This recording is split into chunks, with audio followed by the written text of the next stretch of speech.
Almost every time we think about zombies, the exact same image comes to mind. A chaotic apocalypse, hordes of slowly shuffling, rotting monsters, and survivors fighting over a scrap of bread. It's that classic formula we've consumed to death in pop culture giants like The Walking Dead and Resident Evil. And sure, it's a great format, but it got to a point where the genre desperately needed a shakeup to keep from getting stale. And that's exactly where the show we're dissecting today truly shines. iZombie. Its premise takes everything you think you know about the undead and ruthlessly tears it apart. What if, instead of a mindless flesh eater, the zombie was a sarcastic medical resident who works at the morgue, solving murders by eating the victim's brains and taking on their personalities? It might sound completely bizarre, but trust me, the show delivers brilliant dark comedy, creative plot twists, and a whole lot of heart in the midst of all the chaos. Basically, it's proof that losing your heartbeat doesn't mean losing your humanity. So today on the channel, iZombie, a creepy crime investigation,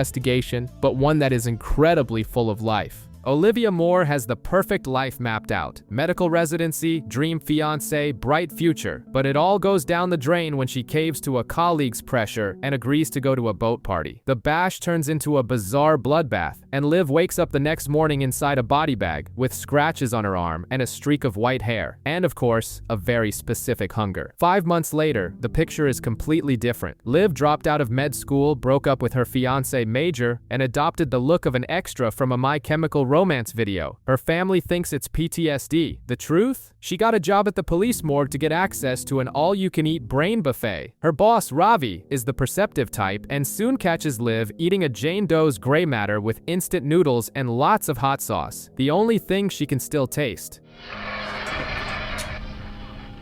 I have so many questions. First, why the hot sauce? Is that a zombie thing?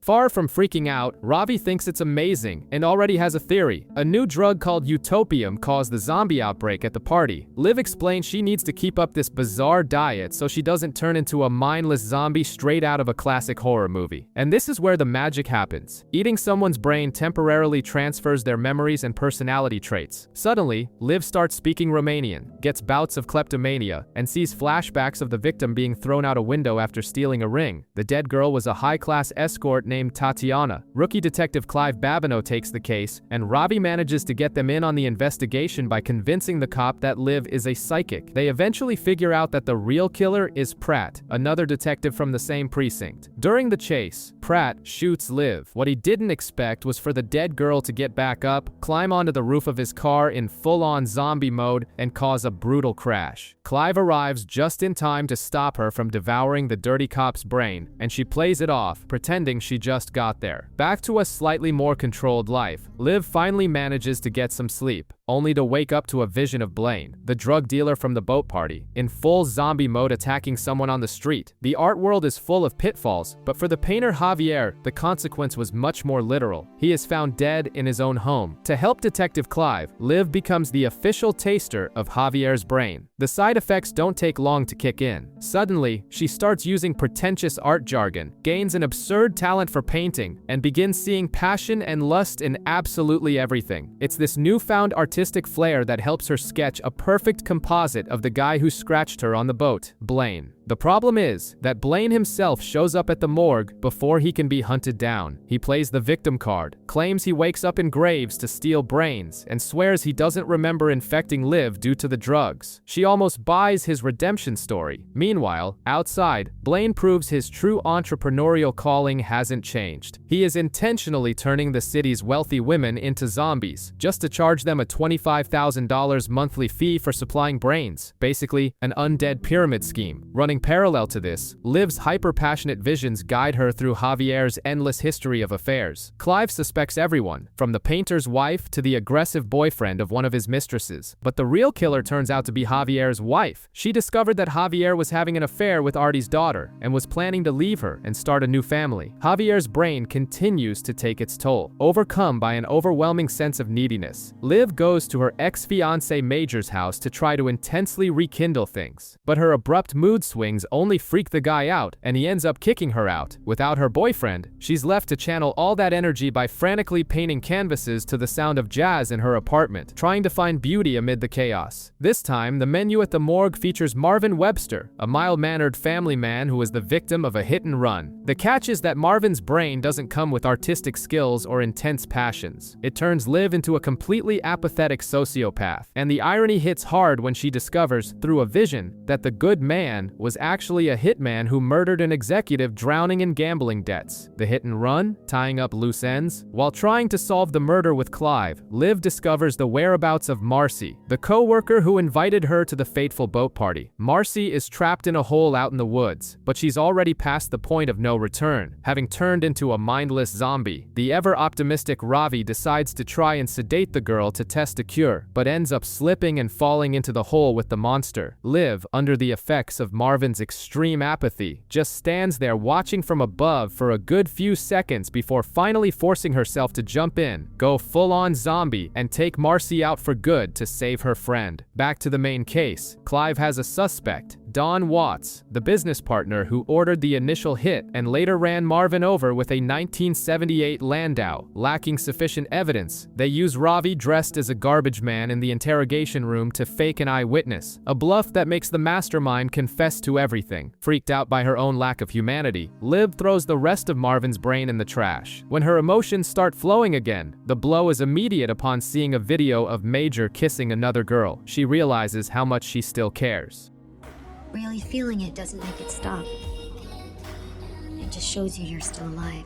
Speaking of Major, he and a kid from the halfway house named Jerome are investigating the disappearance of their friend Eddie at a skate park. But the one who crosses paths with Jerome there offering help is none other than Blaine. The dealer claims he knows where Eddie is and lures the kid to a party. Given Blaine's recent track record, the kid just accepted a point-of-no-return invitation. Blaine's empire is growing. He's turned an upscale butcher shop into a full-blown gourmet restaurant for rich zombies, complete with delivery service. The problem with having ambitious employees is that they start thinking they can steal from the boss. Terrible idea. Blaine catches wind of the mutiny before it even happens, dispatches the duo to the afterlife, and recruits fresh blood straight from the freezer. One of them is Julian. Meanwhile, Liv tries to patch things up with Major, but soon has a bizarre corpse to investigate, a guy with no teeth and no fingerprints. Sammy Wong, a former member of the Blue Cobra gang. Today's special is brain with hot sauce, and the side effect hits hard. Liv inherits two things from Sammy: kung fu skills and an absurd amount of paranoia. The paranoia points straight to Clive. Liv has visions of the detective beating up informants and protecting the gang in the past. She and Ravi decide to play detective on their own at a video rental store that serves as a front for the Cobras. Obviously, Liv's subtlety is non-existent, and they almost get busted by the gang leader AJ. Ravi, trying to help Liv drive away Major's new girlfriend, ends up becoming her ex's new roommate. It's the kind of awkward situation you only accept because you desperately need a roof over your head, or an excuse to play Diablo 3 all day with a buddy. Liv's distrust reaches its peak, but the truth is far less sinister. Clive was an undercover cop who was so good at his job that nobody else wanted to work with him afterward. Liv's relief is short-lived. AJ breaks into her apartment, thinking she's an undercover cop. What the guy didn't expect was for the medical examiner to channel her inner Bruce Lee, go full zombie, and wipe the floor with his face. Clive and Liv make up, but across town, the atmosphere gets heavy. At the butcher shop, the body on the cutting block is Jerome, the kid Major was looking for. To make matters worse, Julian takes the kid's sneakers to wear. Blaine even has the cold-bloodedness to reply to Major's text from Jerome's phone before destroying the device, ensuring the boy vanishes without a trace. Peace doesn't last long in the life of a zombie. A skydiving freefall ends tragically when a girl ends up impaled on some trees. To make things worse, the victim is Holly, an old college friend of Liv's. Grief soon gives way to work, and Liv preps her friend's brain to try and find out what really happened up there, since Holly was an experienced jumper and waited way too long to jump out of that plane. Meanwhile, Major is losing his patience. He asks Clive for help finding Jerome, but without a body, the police's hands are tied. Frustrated with the red tape, Major decides to take matters into his own hands and hits the streets looking for answers. Liv's investigation leads her to Holly's jumping buddies, sponsored by the energy drink Max Rager. She hones her suspicions in on Lowell Tracy, a charming guy who seems to be hiding something. During Holly's memorial, Liv crashes the event and discovers her friend was drugged with GHB before the jump because she knew too much. Max Rager's drink was causing violent outbreaks in its consumers. But the big reveal isn't corporate. When Lowell catches Liv snooping, things heat up in an unexpected way. He makes her a drink loaded with hot pepper and drops the bomb. He's a zombie too. The guy even admits he vanished from the crime scene because he went full zombie mid-fall. Finally, Liv finds someone who understands exactly the lonely hell she lives in. While Detective Clive tries to make headway on the case, his boss, Lieutenant Suzuki, who happens to be a closeted zombie himself, orders the investigation closed. But the real disaster happens at the skate park. Major tracks down clues about the disappearance and finds Julian wearing Jerome's sneakers. His attempt to confront him ends brutally. Julian beats Major mercilessly, making it clear that playing detective in Seattle's underworld comes at a steep price.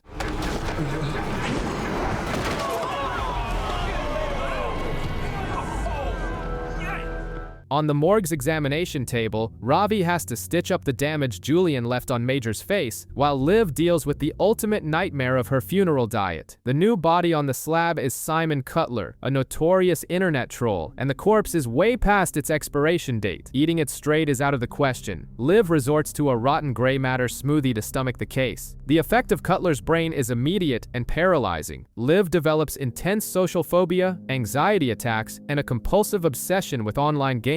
The murder weapon is a perfect reflection of the enemies the victim racked up, a birthday card laced with peanut dust and confetti. Cutler had a lethal allergy, and the killer knew exactly how to pull the trigger without needing to be in the same time zone. Lowell shows up to save the day with anti-anxiety meds. The chemistry between the two is obvious, sparking a romantic vibe, but Liv's hyperactive gamer mind kills the mood. She focuses on Cutler's laptop and dives into the toxic world he inhabited, hacking online donut shop records until she finds the missing piece. The killer wasn't some random gaming rival, but the brother of the customer service girl. Cutler had turned her life into a literal psychological horror movie, ruined her finances, forged a criminal record, put her name on a terrorist watch list, and spread fake images online until the girl couldn't take it anymore and jumped off a bridge. When confronted, the brother doesn't show an ounce of regret. Knowing he'll spend his life in jail doesn't scare him, because to him, taking Cutler down was worth every second.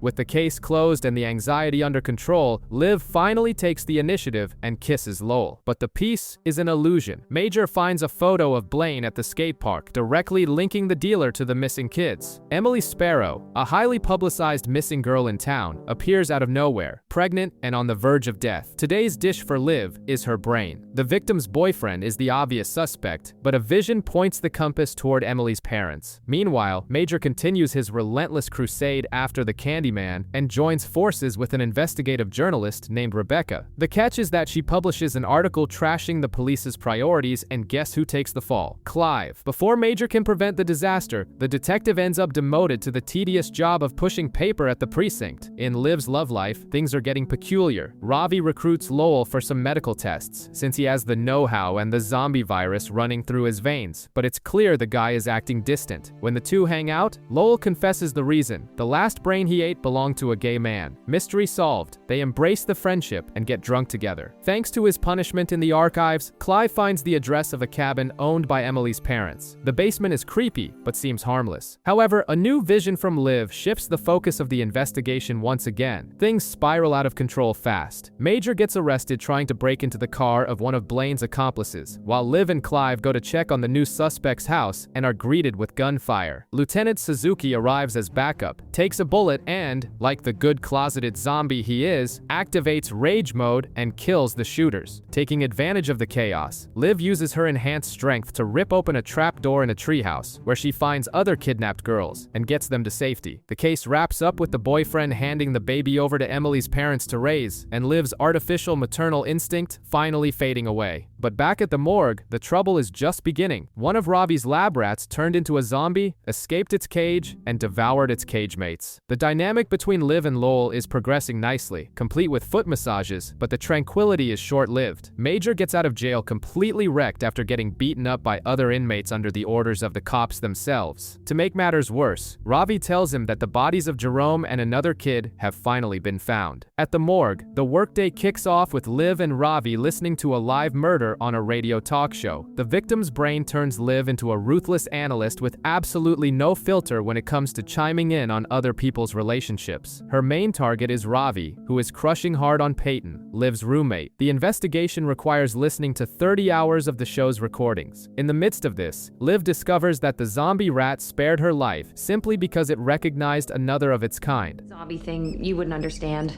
Zombie brains are nasty. You wouldn't want those. No, you wouldn't. With this, Ravi has the perfect test subject to try and develop a cure. Across town, Major hits rock bottom. Besides being fired, he gets dumped by his girlfriend. Frustrated, he reveals to Liv that he found a human brain inside the Candyman's car. Liv, trapped by her own secret, pretends she doesn't know anything and begs him to drop the investigation. But of course, he doesn't listen. The guy is so determined that he ends up buying an arsenal of weapons. After a few visions and some unsolicited relationship advice, Liv and Clive figure out that the radio show's producer framed her own assistant, and the real killer ends up behind bars. For a second, things seem to look up. Liv convinces Ravi to ask Peyton out. All good, right? Wrong. The zombie rat bites Ravi in the lab. And while Liv is having breakfast at Lowell's place, she spots Blaine through the window. Just the sight of the dealer triggers a disturbing vision of him with Jerome. The pieces finally fall into place. The penny drops in a brutal way. The scheme becomes crystal clear. He's murdering homeless people and selling their brains for profit. Liv rushes to tell everything to Ravi, who is busy checking his own vital signs 12 hours after being bitten by the zombie rat. Together, they conclude that the only way Blaine's victims could go unnoticed is if a dirty cop is cleaning up the scenes. At the same time, Liv confronts Lowell about the macabre origin of his food. The Brit tries to declare his feelings, but Liv turns her back and walks away. The brain of the day belongs to an elite sniper killed on a paintball course. This gives Liv the lethal precision she needs to make a drastic decision. She's going to kill Blaine herself. To prove his loyalty and make things right, Lowell decides to dig up graves to get his own food without funding murders. He even agrees to set a trap, calling Blaine in for a delivery and putting the villain right in Liv's crosshairs. Meanwhile, Major's crusade turns into a revenge movie. The Candyman shows up to give him another beating, but this time Major fights back and unloads 3 shots into the henchman's chest. He calls Clive, but when the detective arrives, there is no body, no blood. Zombies don't die from body shots, and Major only earns the title of a lunatic in the eyes of the police. Liv's final plan is set. Lowell is grilling brains on his rooftop, and Liv is positioned on the neighboring roof with a sniper rifle. She has the perfect shot, but at the moment of truth, the weight of becoming a murderer paralyzes her. She texts Lowell, calling the whole thing off. At that exact moment, Lowell looks at Blaine's phone and has the same vision of Jerome that Liv had earlier. Driven by rage and a sense of justice, he attacks Blaine with a knife, but the dealer is faster. Blaine pulls out a gun and shoots Lowell in the head, killing him instantly, leaving Liv to watch the execution through the lens of her rifle. The police immediately swoop in on Liv after Lowell's death. She makes up a random story about how she found the body, and Lieutenant Suzuki surprisingly lets her off the hook. He knows damn well you can't explain the crime scene without revealing the zombie secret, which just fully exposes that he's in Blaine's pocket. Trying to cope with her grief and constant nightmares, Liv focuses on work and dives into the brain of Rebecca, an investigative reporter and alcoholic who had her head bashed in her own apartment. Rebecca's investigation was on the verge of exposing a massive scandal, the violent reactions caused by Max Rager, coincidentally, the same energy drink that sponsored the infamous boat party. With the brain demanding generous doses of alcohol, Liv throws back a few stiff drinks to cope, which at least leads to a moment of vulnerability and a shoulder to lean on for Major. In the search for evidence against the company, she decides to trust Rebecca's secret source, a guy named Sebastian. Terrible idea. Sebastian is actually a hitman. He knocks Liv out in a parking garage, steals a witness's evidence, and throws her into the sea. Overconfident, he makes the lethal mistake of lying next to our protagonist and licking her blood. Liv wakes up in full-on zombie mode, beats the crap out of him with a cinder block, and accidentally shoves him straight into the boat's propeller. A tragic end for the mercenary, or so it seems. While Liv cries at the morgue, releasing Lowell's body for cremation and swearing revenge against Blaine, Sebastian wakes up on the shore, battered, but with those unmistakable red eyes. We have a new zombie in town.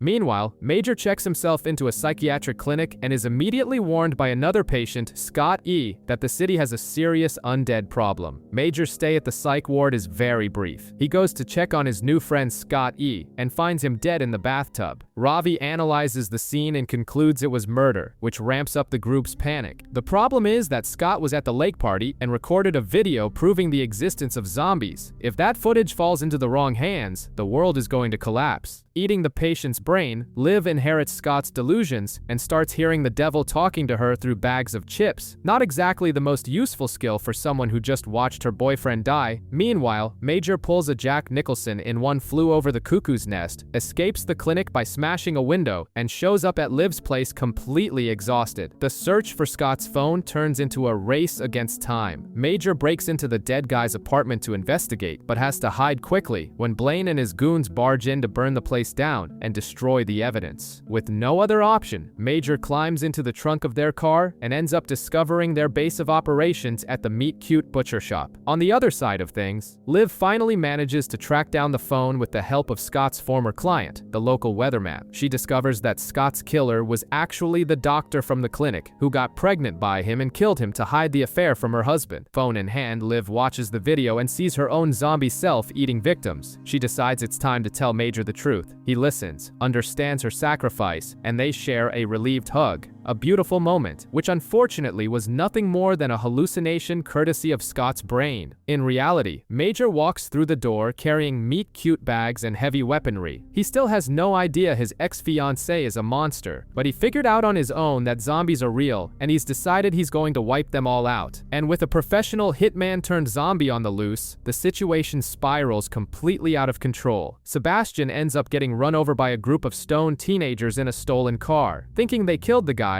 they try to bury the body, but the zombie wakes up hungry and snaps one of the girl's necks, Kimber. When a severed foot turns up in the woods, Liv consumes the remains of the girl's brain. The result is the personality of an incredibly preppy cheerleader, an absurd contrast to Liv's real panic about the zombie contagion spreading. To track Sebastian down, she investigates the surviving teens, and soon has to mix up her diet with the brain of Kimber's star boyfriend, who was also brutally murdered by the hitman. Major remains deep in his lethal crusade. He poses as a health inspector to stake out Meet Cute, but his cover lasts about 5 minutes. Armed with machine guns and a grenade, he prepares for war, but ends up getting caught by Blaine's goons. The man who knew too much ends up tied up and hung in the meat locker like any other piece of meat. The climax explodes when Sebastian finds out where Liv lives and breaks into her apartment, attacking Peyton. The brawl between the two zombies destroys the entire living room. Liv manages to save her friend by jamming a knife straight into Sebastian's skull, killing the mercenary once and for all, but the victory comes at a heavy cost. Peyton sees Liv covered in blood and in full-on zombie mode. Terrified, Liv flees the apartment without looking back, and to cap off the cycle of disasters, Liv's little brother Evan decides to look for a job and drops off his resume exactly at Meet Cute. Blaine grabs the paper, makes the connection instantly, and hires the kid with a sadistic smile. Julienne, one of Blaine's goons, searches Major's car for the stolen astronaut brains but comes up empty. This means Major is still trapped and freezing in the Meet Cute freezer, refusing to talk. Meanwhile, Liv and Ravi receive the body of Teresa, a teenager involved in Sebastian's death. Liv devours the girl's brain and instantly inherits a sarcastic, snarky high school attitude. Through a vision, she discovers the real reason behind the recent deaths. Teresa had stolen Sebastian's wallet, which contained a flash drive proving that the Max Rager energy drink causes psychotic breaks and turns people into zombies. The company, led by the ruthless Vaughn de Clark, is buying the teenagers' silence and killing them right after. When the last survivor of the group tries to flee to Canada after his car blows up, Liv and Clive intercept him. He hands over the flash drive, and Liv wastes no time leaking everything to the press. But the real chaos erupts when Blaine offers to trade Major for the brains. The exchange is a trap, but Major manages to break free. He goes full John Wick and annihilates practically the entire Meet Cute crew, until Blaine stabs him in the stomach. Liv arrives armed but faces a dilemma. If she kills Blaine, all the zombies in Seattle will be cut off from their food supply and start devouring innocent people. The solution? She injects him with the cure. Right after, Liv sees Major bleeding to death and makes the most drastic decision possible. She turns him into into a zombie to save his life. Major wakes up absolutely furious at the betrayal, realizing her mistake and trying to salvage what's left of their relationship. Liv uses the last dose of the cure on him. To top off the nightmare, Lieutenant Suzuki decides to wipe out the evidence of the zombie underworld by blowing up Meet Cute, but not before writing Blaine on the wall in his own blood. The final tragedy is that Evan, Liv's brother, was right at the door during the explosion. He survives but desperately needs a blood transfusion. Being the only compatible donor, Liv is forced to refuse, keeping her tragic secret. 3 months go by, and Liv's situation couldn't be worse. At the hospital, she is kicked out of the room, and her mother accuses her of being a drug addict, all because she refused the blood transfusion that would have saved his life. At work, the new case involves Wendell, a 77-year-old man crushed by his own car while working with a hydraulic jack. Liv eats his brain and adopts the personality of a grumpy, racist old man. It's basically Clint Eastwood in Gran Torino, just without the redemption arc. Elsewhere, Blaine has fully embraced his newfound mortality and opened a funeral home. The business serves as the perfect front to continue extracting and selling brains to the local zombie population, maintaining his monopoly. The investigation into Wendell's death ends tragically. Clive and Liv discover that a drunk neighbor, thinking the old man had killed his pet dog, went over to confront him. During the argument, he furiously kicked the car, which destabilized the jack and fatally crushed Wendell. Ironically, the dog was just hiding in the old man's basement, but the real tension lies with Major. Working as a personal trainer, he ends up being cornered by Vaughn Du Clark, the CEO of Max Rager. Vaughn figured out how to track zombies by cross-referencing credit card data, purchases of hot sauce, hair dye, and spray tans, and blackmails Major into being his personal hitman. If he refuses, Liv will be the first victim. Left with no choice, Major executes his first zombie target, tossing the body off a bridge. And, to prove that Liv truly doesn't get a minute of peace, her friendly new roommate is none other than Gilda, Vaughn's ruthless assistant, who is monitoring her every move from inside her own home. The weight of being Max Rager's private hitman is already destroying Major from the inside. The guilt over his first execution quickly consumes him, and he begins to spiral into drug addiction to cope with the blood on his hands. While Major sinks, Liv is dealing with a peculiar diet. She devoured the brain of a fraternity bro. As a result, Liv is walking around with the boundless energy of a frat boy, which is exactly as annoying and chaotic as you'd imagine. The murder case of the week follows a more dramatic storyline, revealing a killer driven purely by emotion and the pain of loss, rather than calculated malice. At the morgue, the desperation for scientific breakthroughs reaches a new level. Frustrated by the slow progress in developing a new cure, Ravi decides the best approach is to test utopium directly on himself in the name of research. Across town, Blaine is having serious trouble keeping his empire running. He still hasn't been able to track down the specific batch of tainted utopium from the night of the boat party, and his funeral home isn't turning the profit he expected. Cornered and losing influence, Blaine decides to do what he does best. He starts laying the groundwork for a bloody turf war. And right in the middle of all this, Gilda continues playing the role of Liv's perfect roommate, keeping Vaughn fully informed, while Liv remains completely oblivious that she's sharing a roof with the enemy. Taylor Fowler, a wealthy housewife, is peacefully on the phone when a fake personal shopper knocks on her door with an offer she can't refuse. The catch is that the visit ends with the two of them struggling and plunging over a glass balcony. Taylor dies on the spot, but the con artist survives in a coma. Clive and Ravi's first theory is a classic. The husband, Terrence, ordered the hit. Liv eats the victim's brain and, shortly after, has a vision to say the least. Taylor was having an affair with none other than Vaughn Du Clark, the untouchable CEO of Max Rager, fueled by a lot of tantric s***.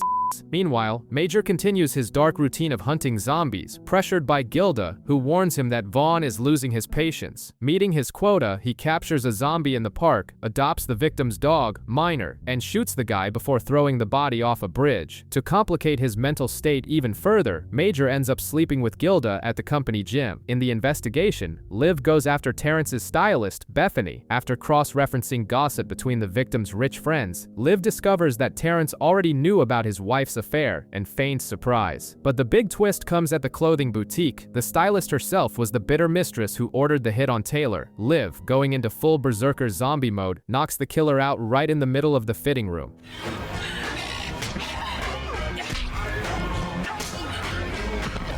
The episode's climax takes place in the basement of Max Rager. Terrence, thinking he has Vaughn by the throat for a corporate takeover, is taken to see the secret lab. Vaughn, with the coldness of a spy movie villain, locks Terrence in a cell and unleashes a zombified scientist to devour him. And Gilda, it's revealed that Liv's roommate is in fact Vaughn's daughter. The blood has barely dried at Max Rager and we already have another body. Lacey, a waitress at a country bar, is found strangled in her home. Amidst the chaos, Peyton returns to town. She shows up out of the blue, makes amends with Liv, and crashes at Robbie's place. The problem is that the house is already occupied by Major and his newly stolen dog, Minor. The vibe is tense, especially since Major is growing increasingly distant, ignoring his friends and sinking into utopium use to cope with the guilt of his murder routine. With Lacey's brain on the menu, Liv absorbs not only the country twang, but also the victim's musical talent. She buys a guitar and takes the stage at the bar to try and force a vision. The police suspect an aggressive ex-boyfriend and a creepy manager, but the truth is just a tragic irony. Lacey was killed by a fleeing convenience store shooter who, by pure chance, hid in her closet. Far from there, Blaine continues being Blaine. He kidnaps Gabriel, the ex-dealer who used to cut the city's drugs, trying to extract the exact formula for utopium. Gabriel, who has turned into a preacher, refuses to talk. Blaine's response is to lock him in a coffin, scratch his face to turn him into a zombie, and use fresh brains as torture. Pure, unadulterated sadism. And the biggest irony, Peyton, in her crusade against crime boss Stacy Boss, ends up cutting an immunity deal with Blaine himself, completely unaware of who he really is. Exhausted, Liv goes to Major and ends things for good, saying their relationship is a dead dream. But at the end of the night, a completely shattered Major shows up at her door asking for help, and the episode cuts right after the two share a kiss. The passionate kiss is short-lived. Liv kills the mood by reminding Major of an important logistical detail. Swapping spit could turn him into the Walking Dead. Frustrated, she tries to focus on work, where a security guard at a commercial building has been shot to death. The case involves a basketball coach and sports betting, which makes Liv adopt a tough coach persona after eating the victim's brain. The investigation leads Liv and Clive to Tacoma, where they uncover the plot. A gambling-addicted lawyer killed a bookie with a baseball bat. To cover up the crime, he hired the office's handyman to bribe the guard and erase the camera footage. The handyman, being very practical, found it easier to just shoot the guard and tie up loose ends. While Liv is chewing out teenagers on the court, Gilda continues her infiltration. Desperately needing functional zombie DNA for Max Rager, she orchestrates an accidental cut on Liv's finger while the two are cooking and collects the drop of blood. Meanwhile, Major tries to stall Gilda, claiming the names on her list are humans, but she makes it clear that the company's patience has a limit. At the morgue, Robbie tries to test a cure using tainted utopium when Blaine shows up demanding results. The tension boils over when Gabriel, now a desperate zombie, bursts into the room and injects himself with the substance. He dies instantly, melting from the inside out. Realizing he just created the perfect biological weapon against zombies, Robbie smashes the vial on the floor before Blaine can steal it. Ultimately, Major flushes his utopium down the toilet, decides to stop running, and tells Liv he wants to be with her, no matter the cost. But the episode's real bombshell drops for Clive. Lieutenant Suzuki's widow goes to the precinct and hands him a suspicious Tupperware container she found in her late husband's fridge. The detective opens it and comes face to face with a piece of a human brain. Liv and Major are finally back together, but Ravi quickly plays the wet blanket. He forbids any kind of physical intimacy until he's certain the zombie virus isn't sexually transmitted. While the couple deals with this frustration, duty calls. Harry Cole, a con man who had just brokered a perfect plea deal, is killed in a drive-by shooting right outside the courthouse. Clive, who was standing next to him, narrowly escapes.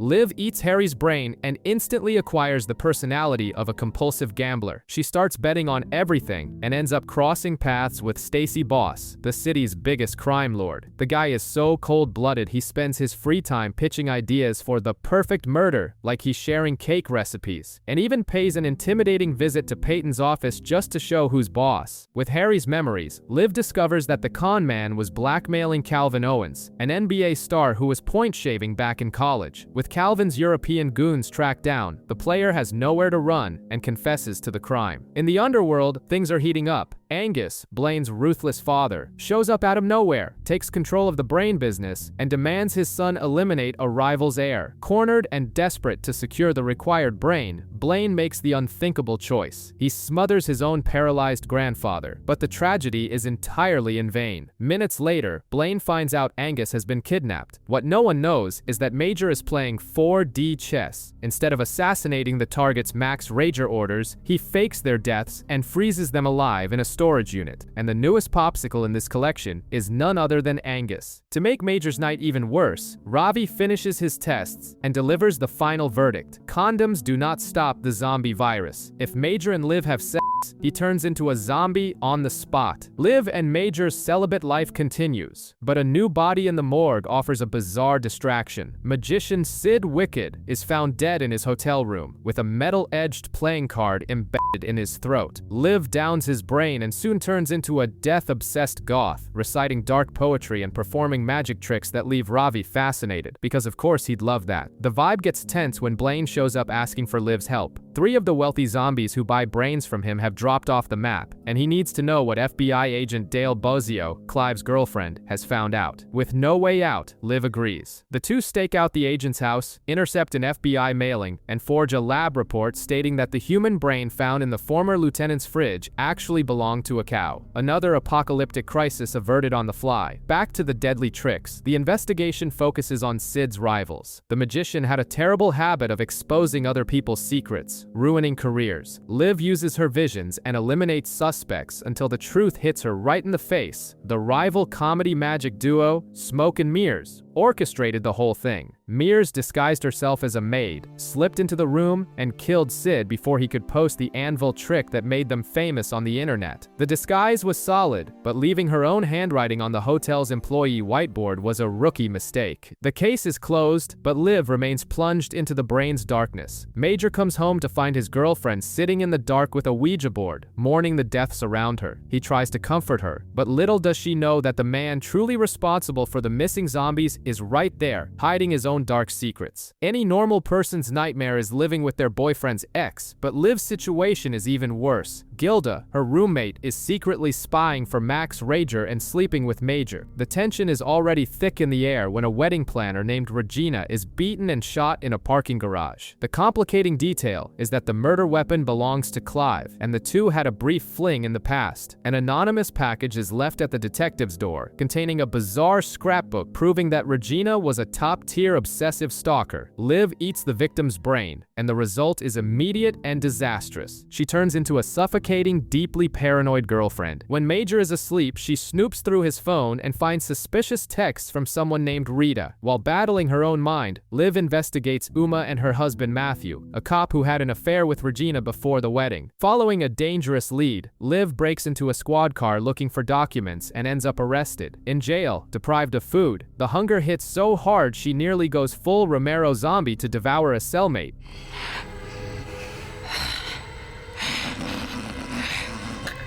Olivia Moore! Luckily, Ravi arrives just in time with a brain smoothie to soothe the beast. On the outside, the truth comes to light. Regina had stolen Uma's engagement ring. The bride just wanted the jewelry back, but her brother Carl tried to retrieve the ring and got into a physical struggle with Regina. To save her brother, Uma pulled the trigger. Clive is cleared and the case is closed. Back home, Liv's emotional time bomb goes off. Dominated by the stalker brain, she demands that Major open a hidden safe he installed, convinced that the proof of his betrayal is inside. He opens it. Inside rests their old engagement ring. Major kept the jewelry because he never gave up hope of having her back. It's a heartbreaking relief, but the piece doesn't last 5 minutes. Major's phone lights up on the bed with another text from Rita. Liv, posing as him, asks to see what she's wearing. The reply is a photo in lingerie taken right then and there, in the very next room by her own roommate. A vigilante named The Fog tries to save a woman in an alley and ends up dead in a dumpster. Basically a low-budget version of Kick-Ass, with a much less glamorous ending. Liv eats his brain and suddenly becomes Seattle's great crime fighter, blinded by the urge to fight crime. At home, the atmosphere is heavy. The effects of the previous paranoid brain have taken their toll, and the inevitable conversation happens. Liv and Major break up. It's that cruel moment where she accepts that her condition is the new normal, and that the two of them belong to different realities. Meanwhile, at the morgue, Blaine and Donnie show up carrying a shot-up goon named Drake. Catch, he's the only one who knows where the tainted utopium is. Left with no choice if she wants to save the cure, Liv turns the guy into a zombie. Back from the dead, Drake reveals the drug was swallowed by a dealer that crime boss Mr. Boss killed near a water tower. Overcome by the superhero brain, Liv goes rogue and breaks into one of Boss's warehouses. She gets shot in the back, goes into full berserker mode, and takes down the thugs to save the woman from the alley. Only the victim steals the drug money and tries to shoot Liv. Who saves the day? Boss himself, who kills the woman right on the spot. Clive finds out about Liv's reckless break-in, is furious at her breach of protocol, and cuts professional ties with her immediately. But the big reveal comes from Major. He finds a zombie call girl on the brink of suicide. Instead of eliminating her, he convinces her to step into a freezer. He's not a zombie killer, he's an underground savior, keeping the victims on ice. However, the overall hope is short-lived. Ravi discovers that the cure failed in his lab rat, and the animal reverted to its zombie state.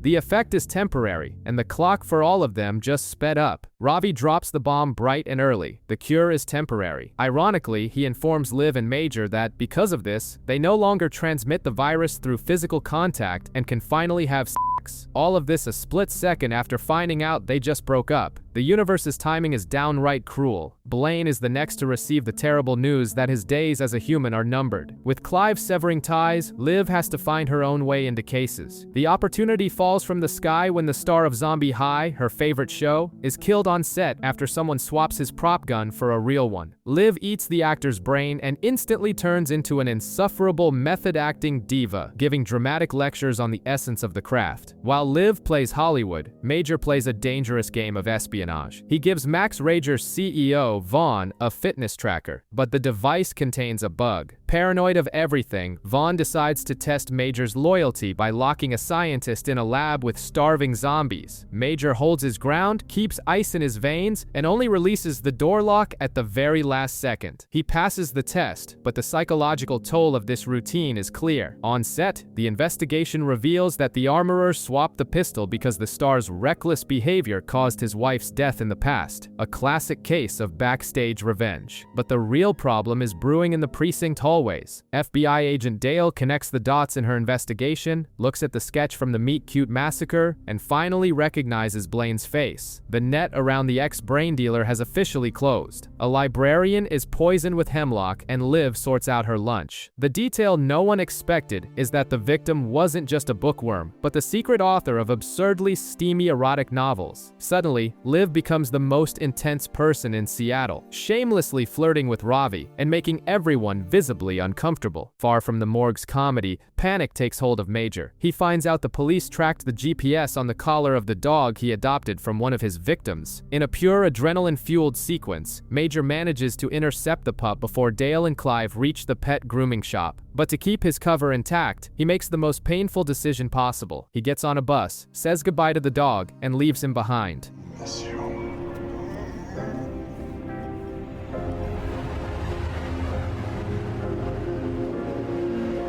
In the investigation, Liv and Clive discover that the librarian's wheelchair-bound husband was the killer. Insecure about his wife getting famous by revealing fantasies he couldn't fulfill, he stole a rival colleague's manuscript and used it as an instruction manual for the crime, trying to frame her. The biggest shock happens at the precinct. Dale and Clive finally find a pretext and arrest Blaine. Victory seems certain, until Peyton bursts in with her attorney authority and demands his immediate release due to a confidential immunity deal. Frustrated, Dale slaps the sketch of the Meet Cute massacre on the table. Peyton's world crumbles right then and there. She realizes in pure shock that she had been dating the monster responsible for the city's atrocities. Peyton goes to Liv's apartment seeking comfort and confirmation of the truth. Shaken, she concludes that you never truly know who you're taking to bed. The irony hits the narrative ceiling when Peyton leaves, and Liv goes back to her own room, lying down next to Drake, the guy who secretly works as an enforcer for Seattle's biggest crime lord. Peyton is crushed by her workload and drowns her sorrows by drinking with Ravi. Their hangover the next day is interrupted by a bizarre case. 3 decapitated bodies found on the beach. A starving Liv eats the brain of a social media addict who was run over while tweeting. The result? Liv can't stop posting photos from the morgue with cringy hashtags. Blaine tries to play the remorseful romantic with Peyton, but the mood sours when Liv walks into the room. Peyton makes it clear that he was a massive mistake, and the villain leaves with a bruised ego. Shortly after, Peyton goes looking for DA Baracus and finds his house ransacked. The twist is that Baracus isn't dead. The three headless guys on the beach were goons working for crime lord Stacy Boss. They tried to take out the DA, but Baracus went full-on Romero zombie, hacked them to pieces with a machete, and fled to an isolated cabin. The catch is that Major gets to the cabin first. He tranks Baracus, takes a staged photo for the psychotic Vaughn Duclark, who has now got it into his head to force Major to assassinate internet trolls, and freezes the DA in his secret storage unit, keeping up the charade that he is actually killing zombies. Meanwhile, Liv tries to look into her new boyfriend Drake's past. He has a criminal record for aggravated assault, but wins her sympathy by explaining he only beat a guy up to defend his mother. The alibi seems solid until, in the middle of a date, Don E shows up to pick Drake up. With that, the puzzle pieces perfectly fall into place in Liv's mind. The new dealer flooding the streets with the drug Lucky You and standing up to Boss is none other than Blaine. Major and Ravi's macabre scavenger hunt in the woods goes sideways when they unearth the body of Corey, a compulsive liar tied to Boss's empire. Upon devouring his brain, Liv picks up the terrible habit of lying through her teeth, and she really needs it since she is hiding Drake from everyone, even pretending he's her brother Evan when Major unexpectedly drops by the apartment. Speaking of Major, his luck runs out when Blaine's goons capture him. Blaine puts the pieces together and deduces that Major is the infamous Chaos Killer. Locked inside a coffin, Major does the only thing he can to survive. He negotiates. He reveals that he doesn't kill the zombies, he just freezes them and proposes an alliance. If Blaine provides the names of his enemies, Major will put them on ice. And since Blaine is a beacon of family values, the first target he hands over is his own father, Angus. Problem solved with maximum corporate efficiency. At the morgue, things are looking grim. Ravi discovers that the cured rat has reverted to an aggressive zombie. The cure is temporary. The clock is ticking for Major and Blaine, who will soon become undead again. Drake's double life also gets more complicated. He gets orders from Boss to assassinate a man named Terrell, but the target conveniently flees to Mexico. Through a vision, Liv sees Corey shooting Drake in the past and discovers her boyfriend helped Don E bury the compulsive liar's body. Guided by Liv's new visions, she, Ravi, and Major finally dig in the right spot in the field and find the old smugglers. The hidden prize buried with the bodies is the original tainted utopium, the exact key Ravi needed to try and synthesize a permanent cure. With the original utopium in hand, Ravi manages to synthesize a few more doses of the temporary cure, buying Major a little more time. The case of the week involves Leslie, a coffee shop owner who was crushed by a falling AC unit. Liv devours the victim's brain and transforms into the most annoyingly optimistic and zen person in Seattle. The investigation cycles through troubled employees and a bitter ex-husband, but the real criminal mastermind is Cher, the victim's daughter. In a cold-blooded move, she manipulates her boyfriend into confessing to the murder in her place and jets off to Paris with the inheritance, leaving the cops empty-handed. In the criminal underworld, the truth about Drake is finally revealed. He's not just a goon, he's an undercover cop infiltrating Boss's organization. His handling detective demands he break up with Liv to keep his cover safe, but Drake refuses to let go of the one good thing in his life. You know, this girl's the one good thing I got in my life. This job has taken everything else. It's not taking her. The turf war escalates quickly. Boss discovers that Blaine is the rival stealing his empire and doesn't pull any punches. The crime lord kidnaps Blaine, slits his throat, and abandons him in a shallow grave in the woods. What Boss doesn't know is that Ravi's cure has already worn off. Blaine wakes up in the dirt, 100% zombie again, and crawls out of the grave straight into a The Walking Dead style scenario, stealing a blanket from a group of Girl Scouts. True chaos, however, erupts in Liv's apartment. Major goes there ready to confess all his secrets, but the conversation dies when Gilda arrives. Major recognizes her and calls her Rita, the fake name she used when they were hooking up. It hits Liv like a ton of bricks. Her roommate wasn't just a Max Rager spy. She was sleeping with her ex-fiancé. Liv's response is immediate, direct, and cathartic. A punch to Gilda's face and an immediate eviction notice. Blaine is at his breaking point. At the morgue, he begs Ravi for brains. But Ravi drops a bombshell. The test rat died and the zombie cure is only temporary. With no other options, Ravi hands over the only brain on the menu, Eleanor Cash, a scientist who was doused in Canadian lighter fluid and burned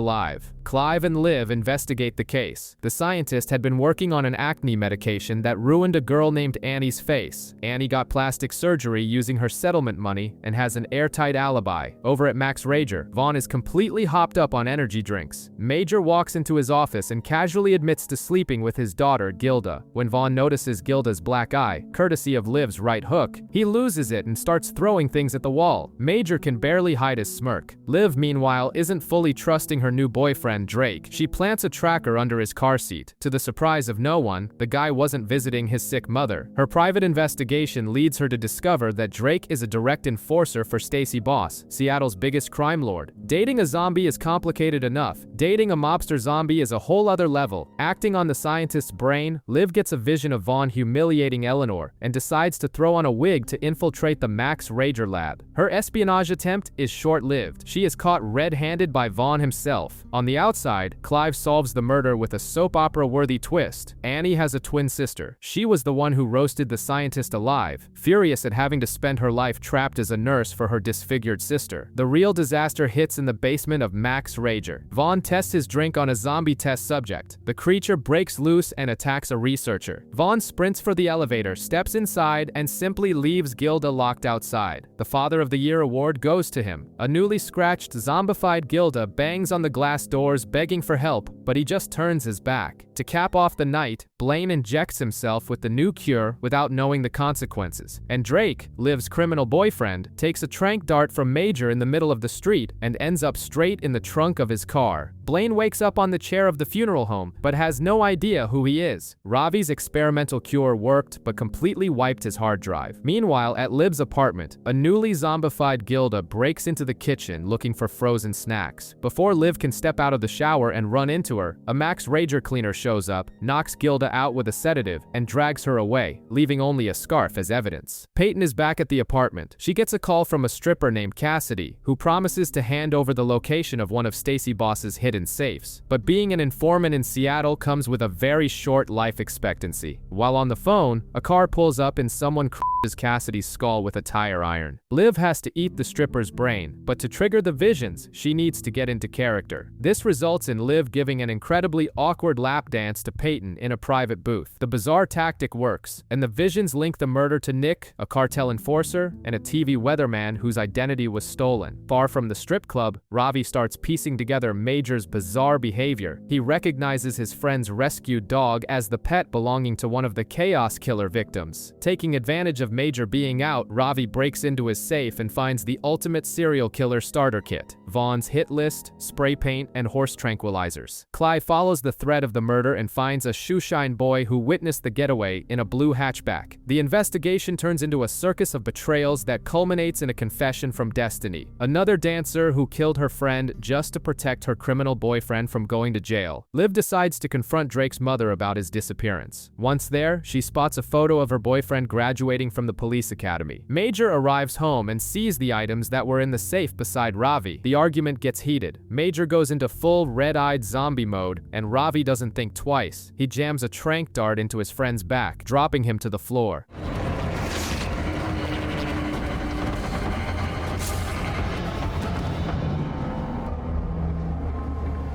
Bailey Barker, a hyper-competitive college student running for student senate, is found strangled and floating in the campus pool. A classic academic drama that ended very badly. Major wakes up from the tranquilizer dart and decides to finally come clean to Ravi. He confesses he's not the serial killer everyone thinks he is. He's been freezing the zombies and hiding their living bodies because Max Rager threatened to kill Liv if he didn't cooperate. Major begs Ravi to keep the secret, knowing his ex-fiancée would try to play the hero. Ravi understands the gravity of the situation and hands Major the rest of an incredibly optimistic woman's brain. Minutes later, Major is skipping down the hallways, humming on his way to get a spray tan. Denial is truly an art form. While the obsessed student personality takes over Liv, she finds time to storm into mobster Stacy Boss's office and beat up his goons, desperate for any sign of Drake. In the basement of Max Rager, Vaughn makes a point to go down to the lab just to show off his energy drink commercials to Gilda, who is now locked in a cell and fully zombified. Corporate fatherhood at its finest. The college student's investigation leads Clive and Liv to Lou, a corrupt narcotics detective who used illegal tactics to force students to work as informants. Bailey was blackmailed into buying drugs from a dealer using marked bills. The dealer found the wire, strangled her, and Lou ended up getting busted trying to cover up his own illegal racket. Blaine's amnesia drama continues. Peyton is fuming because his crucial testimony against the mob just went out the window. Major realizes that if he takes the cure to keep from dying completely, he will also lose all his memories. His solution? Turn billionaire Vaughn into a zombie, inject him with the cure, and see if the boss loses his memory too. Ravi rolls with the lack of ethics and prepares the syringe. But Major's time is up. A pet shop owner saw the photo of the rescued dog in the newspaper, connected the dots, and went straight to the FBI. Just as Major steps into Max Rager with the syringe hidden and ready to attack Vaughn, federal agents storm the lobby and arrest him in front of everyone as the infamous Chaos Killer. Major is behind bars. The tip about him being the Chaos Killer finally led to an arrest, and the clock is now Liv's biggest enemy. If Major doesn't eat a brain in the next 48 hours, he will turn into a full Romero zombie, losing every trace of his humanity, The Walking Dead style. To make matters worse, the legal situation is a circus. The suit and tie lawyer insists that with no bodies, there's no conviction. But Major knows the truth is much more bizarre. He sends Liv to talk to Ravi, and the medical examiner finally comes clean. Major never killed anyone. He was blackmailed by Vaughn Clark and spent the last few months secretly freezing the zombies. The obvious plan is to free everyone and prove his innocence. But when Ravi and Liv arrive at the storage unit, the freezers are empty. Max Rager's goons scrub the place clean. High up in his tower, Vaughn is closing the sale of his company to a private military corporation. To secure the deal, he needs to erase any connection to the Chaos Killer and gives the order: take out Major and Liv. The search for food turns into pure desperation. Liv tries Blaine's black market, but his goons charge a fortune, forcing Blaine to smuggle the brains to them on the sly. Major manages to get out on bail, only to be immediately rearrested by Clive, now charged with the Meet Cute massacre. And because the universe has a sadistic sense of humor, the brain-laced protein bar Liv prepared gets eaten by the lawyer's dog. With no way out, Liv finally tells Clive the whole truth. To save the city from a zombie apocalypse, the detective uses a legal loophole to release Major, costing him his partner and his reputation. Meanwhile, Janko, Vaughn's hitman, breaks into the morgue. Ravi goes into hero mode, and during the struggle, Janko accidentally injects himself with a lethal dose of tranquilizer.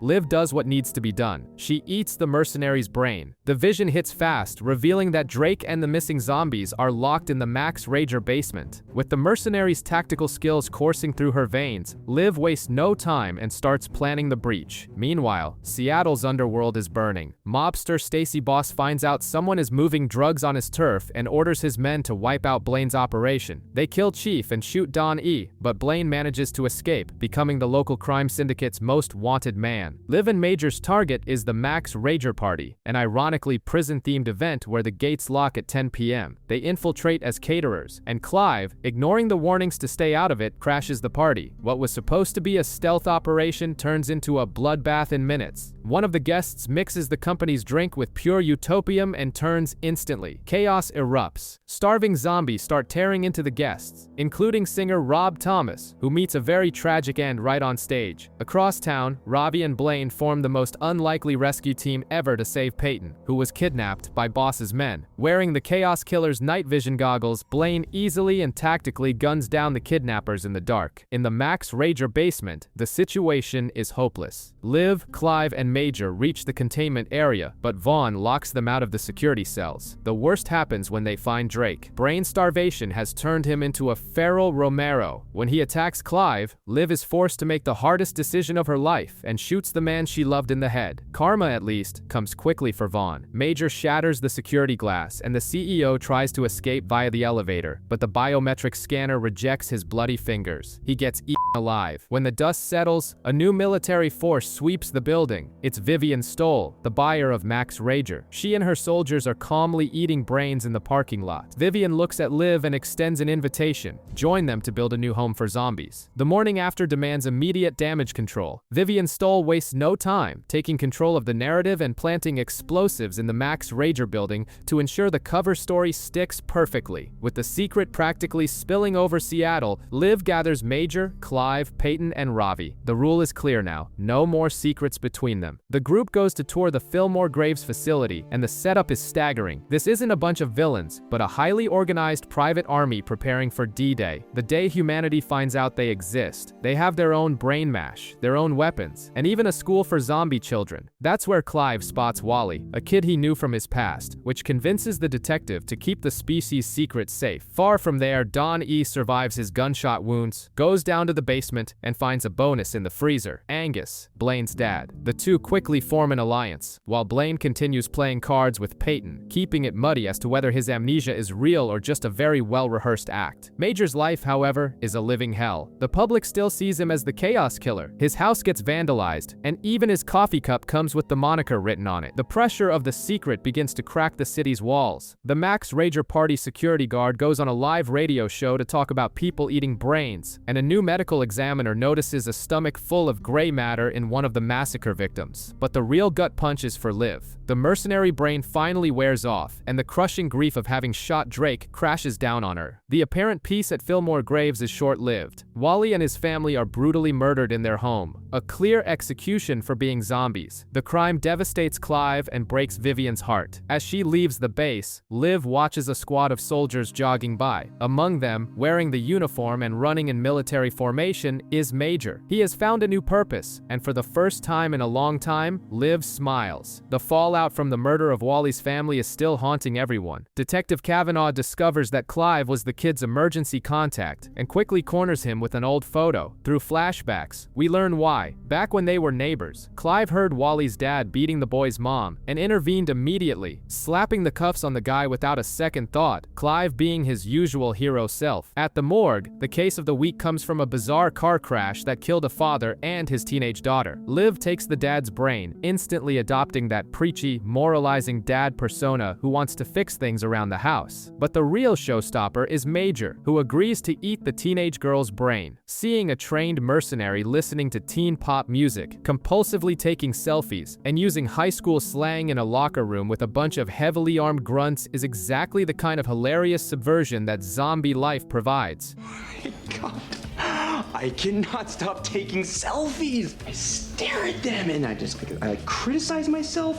I mean, look. Thanks to Liv and Major's cross visions, the investigation zeroes in on Winslow, the dead girl's best friend. The victim's smashed phone hides a dirty secret, a photo of Winslow in bed with her own stepdad, Ken. The guy looks exactly like the classic villain who would do anything to silence anyone who found out. But the twist hits hard. The person who caused the crash wasn't the stepdad, it was Winslow's mom. She was using a spy app on her daughter's phone, found out about the affair, and chose to kill the girl who threatened to expose it, pinning the blame on her own daughter. While Clive sends the mom to jail and puts the APB out on Ken, the global landscape deteriorates. Internet message boards are already mapping out who is undead and sharing aerial photos, including Wally's old house. The suspect list for the massacre just jumped into the millions, and the zombie's anonymity is hanging by a thread. Someone thought it would be a brilliant idea to crush a meditation guru's skull with a Buddha statue. Liv devours the victim's Zen brain, which works wonders for her inner peace, but is terrible for keeping up the pace of of a police interrogation. Clive's prime suspect is a homeless man with oversized shoes, who ultimately turns out to be a bitter former business partner, fresh out of prison and out for revenge. But the real chaos this episode isn't on the streets of Seattle, it's in Ravi's personal life. His old CDC boss, Caddy Cups, unexpectedly shows up investigating a plane crash tied to the Max Rager party, where a victim was found with human brains in their stomach. Caddy takes over the morgue slab and the investigation, which would already be a massive problem if Ravi wasn't also losing his mind with jealousy over Peyton and Blaine. Major's clock is running out fast. His cough is getting worse by the day, and his lungs are giving out. He is weeks away from dying if he doesn't take the cure, but the cure wipes your memory. Ravi desperately needs to test the amnesia reversal serum, and the tension in the lab explodes. He throws it in Blaine's face that Major's condition is entirely his fault. Surprisingly, Blaine, who just signed away his entire inheritance to his jerk of a dad, agrees to be the guinea pig. Speaking of Blaine's dad, Angus is setting up an exclusive underground nightclub for zombies called the Scratching Post. The entry test is simple: eat a ghost pepper. If you don't sweat, welcome to the club. Driven by desperation, Ravi finally goes to Peyton, admits he's been acting like a defensive idiot, and confesses his feelings. The two kiss. It feels like a happy ending, until Peyton walks into his kitchen hours later and runs right into Caddy wearing nothing but Ravi's button-down shirt. Peyton leaves immediately. Ravi realizes he just blew up his own life, and that night, Peyton ends up seeking comfort from none other than Liv. Ravi's moral and alcoholic hangover is massive. To make matters worse, the memory serum still hasn't kicked in for Blaine. Peyton is tasked with keeping an eye on him overnight to ensure the former psychopathic killer doesn't wake up instead of the charming, amnesiac lounge singer. In the corporate world, a compulsive gossip named Cheryl dies in the company bathroom after eating a yogurt spiked with utopium. Liv eats the victim's brain and instantly becomes the morgue's worst nightmare, utterly incapable of keeping a single secret. Clive's suspect list is basically the entire office staff, since Cheryl had publicly outed one colleague, spread another's porn filmography, and made everyone else's lives a living hell. After cross-referencing dozens of messages and debunking fake calls with terrible Italian accents, the detective discovers the death was a bizarre accident. The whole office teamed up to prank Cheryl during a fire alarm. The idea was just to get her high so she would become the subject of office gossip herself, but the dose of utopium, combined with her antidepressants, proved lethal. Meanwhile, Major's health is in free fall. Coughing non-stop, he's already carrying the cure in his pocket, knowing the mental wipeout is imminent. Even while falling apart, he drags Ravi into a middle-of-the-night stakeout. After taking a beating from an armed guy on the street, Major manages to plant a tracker and finally finds Natalie. The reunion, however, is cold. She warns him that Seattle is a powder keg ready to blow and that he needs to flee. Major simply hands her the cure and leaves, in uniform, for a military mission. The next morning, Peyton wakes up next to Blaine and is relieved to see he's still amnesiac. But the real ticking time bomb of the episode is out on the streets. Clive and Liv go to interrogate a shooting range owner who turns out to be an anti-zombie fanatic, and he drops the line that defines what's to come: you can't murder what isn't alive. Your concern.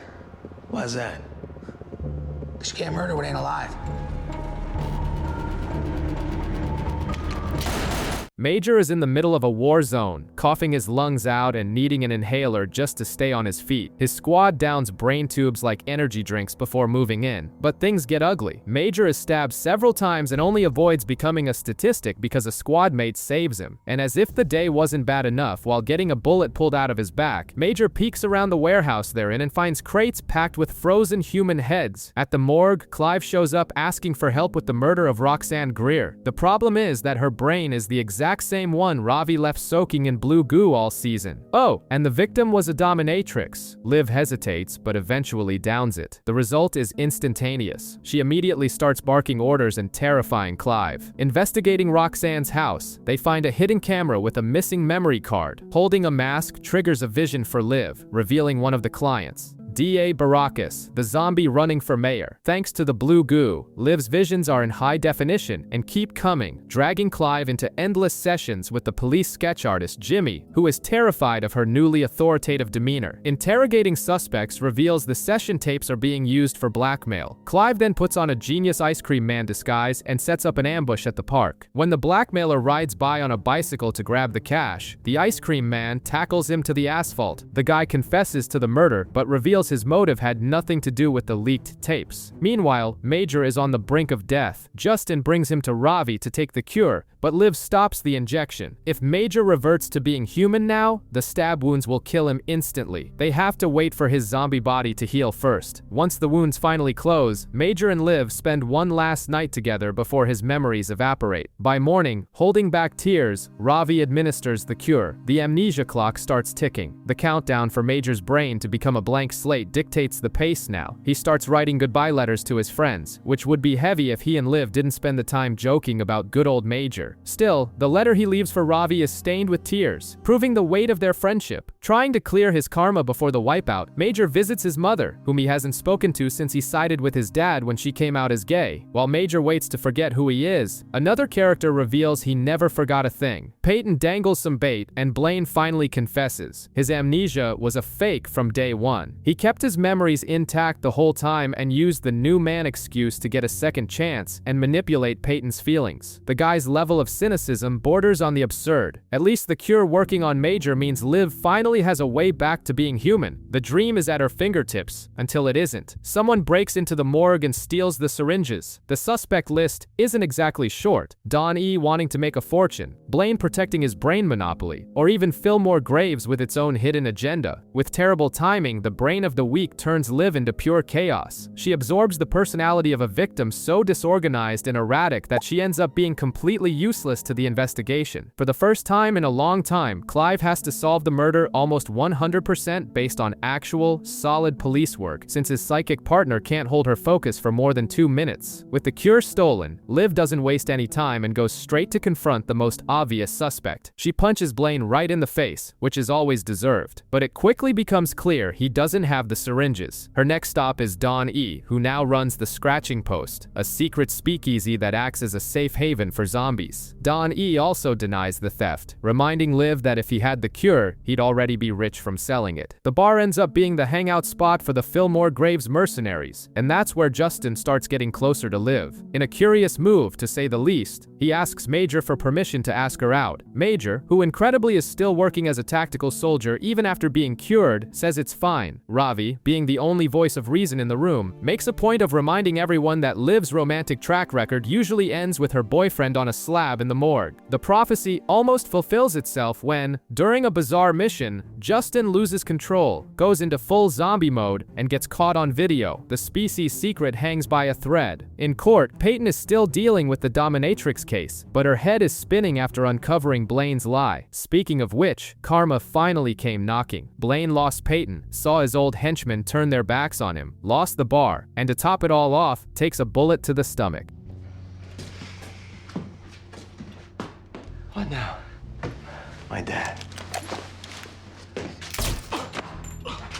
While everything falls apart, Liv downs the brain of a preschool teacher and turns the precinct into a literal kindergarten. She starts using hand puppets to calm down witnesses, and even reaches the absurdity of sending suspects to the timeout corner during interrogations. Clive's patience completely evaporates. Liv is enjoying her bold new personality and goes out on a first date with Justin. And how does a date between two zombies go? They spend their time throwing darts straight up into the air and waiting to get hit. It's the kind of immortal flirting that only works when an accidental skull piercing isn't lethal. Liv takes the initiative and kisses Justin, ignoring the emotional weight of Major's recent situation. Meanwhile, Fillmore Graves is sweating bullets. The video of Justin in full zombie mode has leaked, but luckily, the internet thinks it's just a well-produced fake. Their leader, Vivian, proves just how sharp she is during a chat with Major. She strokes his ego by calling him a hero, and during a simple handshake, discreetly checks his pulse. It's a genius move that confirms she didn't even know he was cured, taking the organization off the suspect list for the stolen cure. But Vivian's genius doesn't last long. Soon after, her helicopter simply explodes in midair. With anti-zombie tension rising, Liv tries to infiltrate a hate group using makeup and a wig to disguise her undead look. It doesn't work. She's recognized almost immediately and has to bail out fast. The problem is that the person left behind, completely alone surrounded by extremists, is Ravi. Across town, Blaine decides he's done being vulnerable. He has a former client turn him back into a zombie, and goes after his own father Angus. Coldness runs in the family. Angus even acts proud of his son's betrayal, but the touching moment is cut short when Blaine encases his father's feet in concrete and drops him to the bottom of a well. The very same well where, as a child, Blaine would throw coins wishing for his dad to die. With that weight off his shoulders, Blaine takes back his criminal empire, teams up with Don E, and prepares to become the official supplier for Fillmore Graves. The fresh corpse is a Dungeons & Dragons dungeon master. Liv devours the guy's brain, and suddenly she's rolling a d20 to make any decision and narrating her own life like she's at a tabletop RPG. The suspects are the players themselves, and the motives range from a bizarre love square to revenge over characters killed in the campaign, and a scheme involving secret blueprints of a Russian nuclear plant. To try and trigger visions, Liv gathers Peyton, Major, Ravi, and Clive for a game. Peyton plays like a true mercenary, ready to murder and rob the quest giver, and Clive gets way more into the dice rolling than anyone expected. But the fun ends when the FBI takes over the investigation, claiming the crime has Russian cyber roots. And who shows up leading the feds? Dale Bozzio, reigniting all that old baggage with Clive. Concurrently, Ravi is still in enemy territory with the extremist group. Their plan is grotesque: kidnap a zombie, starve it, and broadcast the transformation live. Ravi pulls rank as a former CDC researcher, warning them that a single scratch would cause an immediate lethal outbreak, and buys time by lying that he's working on a vaccine. Except Don E's recklessness sets the militia's plan into motion. Trying to expand the business, Blaine starts selling brains soaked in Ravi's blue solution, which intensifies visions. Don E lacks self-control, devours a massive dose of a WFWA2 brain, freaks out on the streets, and ends up captured by the militia. The extremists immediately call Ravi to administer tranquilizers. Far from this action, Major tries to deal with the fact that the entire city thinks he's a serial killer. Alone and receiving rivers of hate mail, he finds comfort in a letter from a stranger named Shauna, and without much hesitation, invites her over to his place. And at a fundraiser for the mayoral candidate, Liv bumps into the new head of Fillmore Graves, Chase, a guy who clearly doesn't trust humans. Chaos erupts when the candidate takes a bullet trying to protect his son, and Liv has to act fast to calm him down and stop him from turning into a monster in front of the cameras.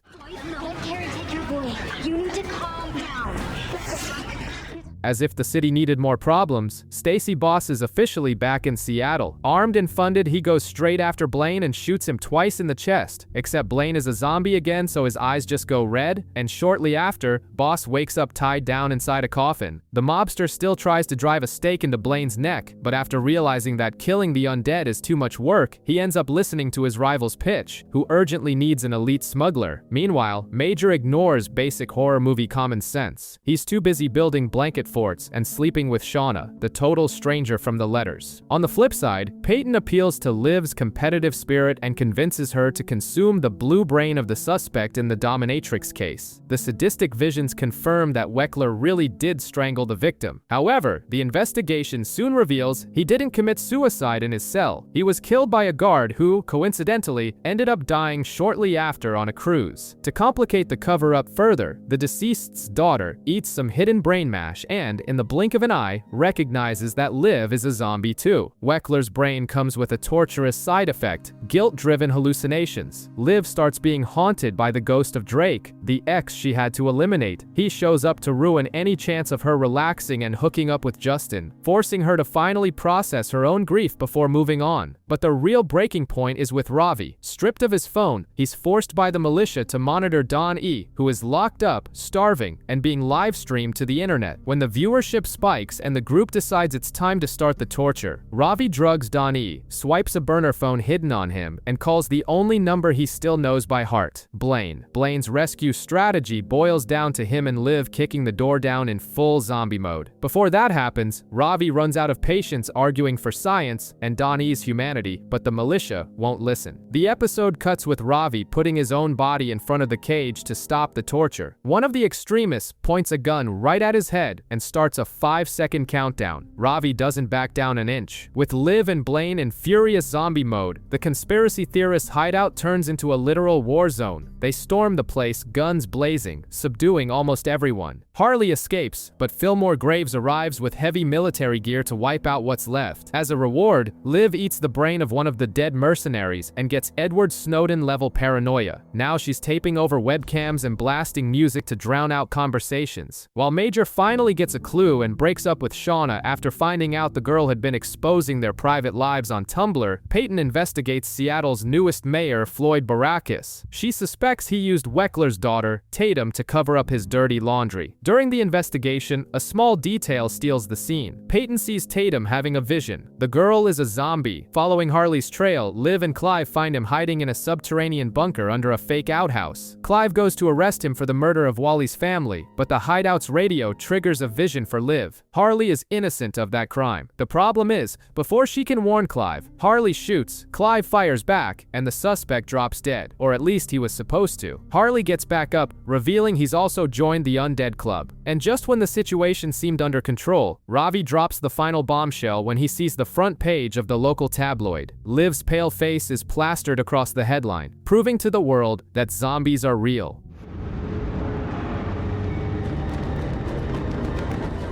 With her face on the front page, Liv decides to adopt the classic celebrity-dodging paparazzi tactic, a spray tan and dark hair dye. The disguise comes at a good time because the latest murder victim is none other than Caddy Cups. Eating Ravi's former boss's brain would be hard enough to stomach, but it gets even worse when the visions bombard Liv with images of Caddy and Ravi sleeping together. No one deserves to see their boss like that. Caddy was investigating a supposedly lethal flu coming from Paris. Under the hypersexual influence of her brain, Liv starts hitting the bars every night. She tries to resist her impulses. After all, she's dating Justin now, but ends up running into Chase Graves. Things heat up. They go to his hotel room, and amidst the chaos, Liv finds Caddy's notes in the room. The Fillmore Graves leader knew the victim. Meanwhile, Chase finds out Major is no longer a zombie, courtesy of Shauna's internet posts exposing their intimacy, and kicks him off the mercenary squad for being too vulnerable. The squad decides to throw a farewell party, and even Natalie, the cured ex-zombie, returns from Italy to hang out with Major. It had all the makings of a perfect night, but fate demands a heavy toll. Harley, who had been locked in a freezer by Major after freaking out over his new zombie condition, is accidentally thawed out by his old conspiracy buddies. Desperate and filled with self-loathing, he eats them, straps on an explosive vest, and crashes Major's party. The detonation is devastating. Natalie and virtually all the Fillmore Graves zombies present are turned to dust. Major and Justin only escape with their lives because by pure luck, they were outside. The trauma of the bombing leaves the team in pieces. Major is devastated by Natalie's death, and a horrified Justin still has to deal with Liv confessing that she slept with Chase Graves. Having no patience for the brain made me do it excuse, Justin cuts ties with her right then and there. Major, swallowed by grief and wanting to fight, goes to Chase and begs to be scratched. Major is a zombie again. The situation in Seattle spirals out of control when the deadly flu Caddy was investigating hits the city hard, forcing a mass mandatory vaccination. Liv, Clive, and Ravi suspect that Chase orchestrated the whole thing to spread the virus and create a dependency on brains, but the true evil genius was behind the scenes all along. Carrie Gold, Fillmore Graves' civilian boss, orchestrated every disaster of the season, from Vivian's death to the murder of Wally's family, to force zombie domination before humans could decide to wipe them out for good. Chase discovers the plot and with his usual coldness, executes Carrie and her guards on the spot, except Carrie's plan was already in motion. Liv breaks into the distribution center and discovers the terrifying truth. Soldiers are mixing zombie blood into the vaccines. She manages to warn Clive in time, and he finally tells his ex-girlfriend Dale the truth about the undead. To warn the rest of the world, Liv infects TV anchor Johnny Frost, forcing him to go on live television and deliver reality to the masses. The vaccine turns people into zombies. Absolute chaos takes over Seattle. Looting, gunfire, widespread panic. That's when Chase Graves takes control. On national television, he declares the city a zombie-ruled territory, establishing martial law and demanding brain donations from across the country to maintain the peace. On the streets, Fillmore Graves soldiers, including Major, open fire on any human attempting to interfere with the distribution centers. Embracing her pale skin again in a world that now knows she exists, Liv finds Ravi at the morgue. He believes believes he has created a real vaccine against the zombie virus. Without hesitation, he injects the dose into his own arm and asks Liv to scratch him. The future of humanity now depends on how his body will react. Seattle is now a walled city surrounded by the US military, essentially a giant quarantine zone, where scratching a human is a one-way ticket to the guillotine. Fillmore Graves has taken control of everything, mass-producing brain tubes in a factory to keep the undead population fed. Meanwhile, Blaine is forced to play master spy for Chase Graves just to keep his own businesses afloat. Inside the brain factory, a human worker is murdered. Liv eats the guy's brain and instantly inherits his two biggest traits: a deep-seated hatred for zombies and a sickly obsession with the Seattle Seahawks. Out.